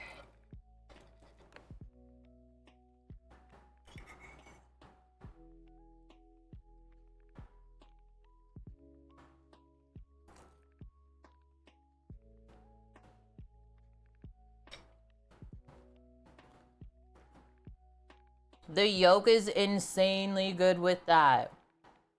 Like, you will never hear me say that. Oh my god, and like the crispy bits underneath. The creamy feta. Why have I waited so long to make this? What happened to the chili crisp? Nothing. It turned out great. It's just not as red as I've seen like the store-bought ones, but you can't really expect for it to be the same, right?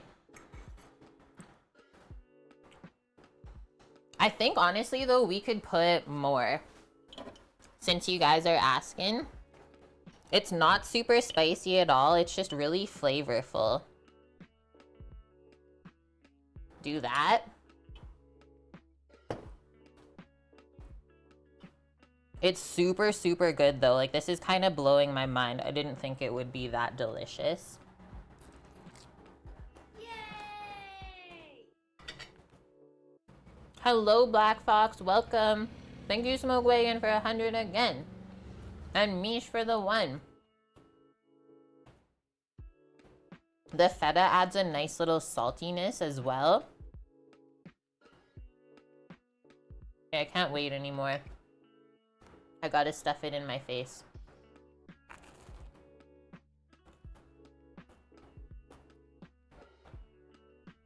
Guys. That bread. A make again.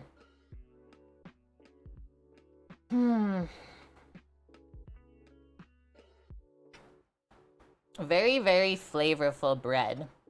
And like good for you too, right? With all that stuff in there.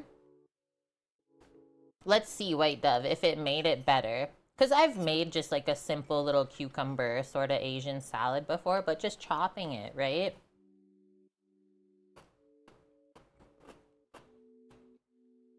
I don't know, there's something about the texture that's just like kind of fun. What, does it really make a difference in the flavor? Probably not. But delicious nonetheless. Perfect little palate cleanser for like how rich the rest of that is. Thanks, Michael. I love it, dude. You're like my little assistant. Okay, should we try this? We're going like crazy with it. On the butter. This is such a fatty meal, but whatever. We don't eat like this every day.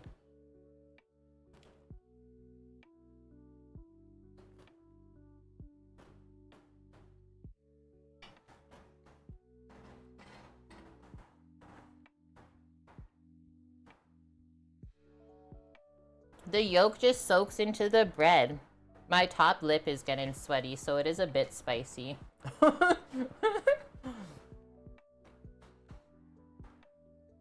That's Sam's favorite way too. I did really good though. Like, it's not snotty. You can see where it got cooked through, and then you see what I do, right? Is I just kind of spread it so you get a bit of yolk in each bite, and that way it's not too overwhelming if you're not a huge yolky person like me.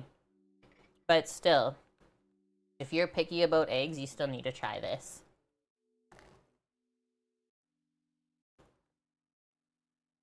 It makes it crunchier, Gabe. I mean, they are kind of crunchy, it's true. Do you hear all the crunches also? There's so many like different textures.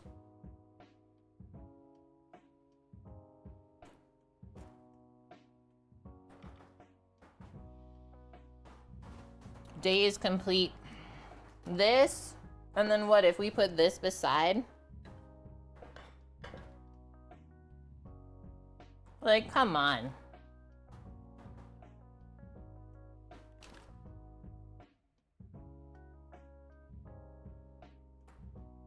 That bread is so yummy. That's my favorite one yet. And like, I wouldn't even know there's oats in there because they just kind of baked into the flour. I think texture with food is really important. It's not very satisfying, right? When you just have something that's all just like soft, almost baby food-esque. But wow. Also very quick to do if you don't make your own bread. Make your own little toast from the store-bought stuff, you're good to go. Okay, who do we got on? It looks kind of crazy in here right now.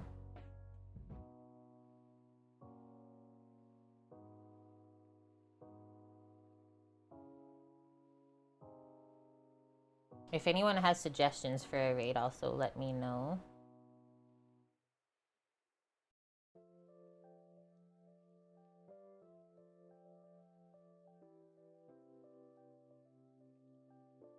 I see Chef John the Young is on. I know a bunch of you watch him. You want to go there? Support a fellow Canadian streamer?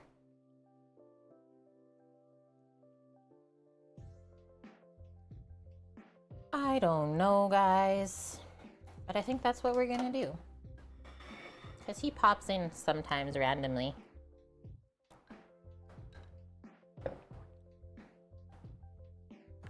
Rinse my mouth out with my little mocktail. Okay, I'm setting it up. Limping Lemons. If I had a table, I would flip it right now. Guys, Limping Lemons has been around since the first year that I streamed. Love you. Glad you're still alive. And thank you for coming to say that today. Kind of just blew my mind. You're joining the Discord?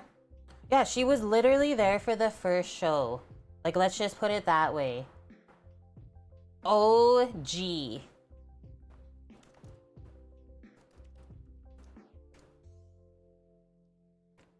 All right, we're getting this set up. I hope that we inspired you today, as well as Friday, because we cooked a lot of yummy stuff on Friday too. All the recipes are in our Discord. Excuse me, belch of approval for the chef. Thank you. I typed this right? I believe so. Perfect. We're gonna go see another Canadian food and drink streamer. Just lives a little bit south from me, but we've actually never met in person. I think that would be a pretty crazy stream if we cook together, for sure. Maybe one day it will happen. So like I said, guys, Sam is coming back on Thursday. I mean, always tentative. You never really know with the weather around there. So I'll keep you guys updated. But typically, I don't stream on Fridays when he comes home. So we'll be back on Saturday and Sunday next week at 11 a.m. Pacific, as always. Very excited to cook more good foods. And thanks everyone for the resubs, all of the Bitleys as well, supporting our next goal to go on the Edmonton Riverboat. We'll obviously go on a nice day. And that's it. Hope you have a wonderful week. I will be working the next 3 days. And yeah, I'll see you on Saturday. Don't be a stranger. Pop in Discord. That's where we all hang out outside of stream. Okay, I'm gonna hit that button. Love y'all. Stay safe out there and see you next time. Bye.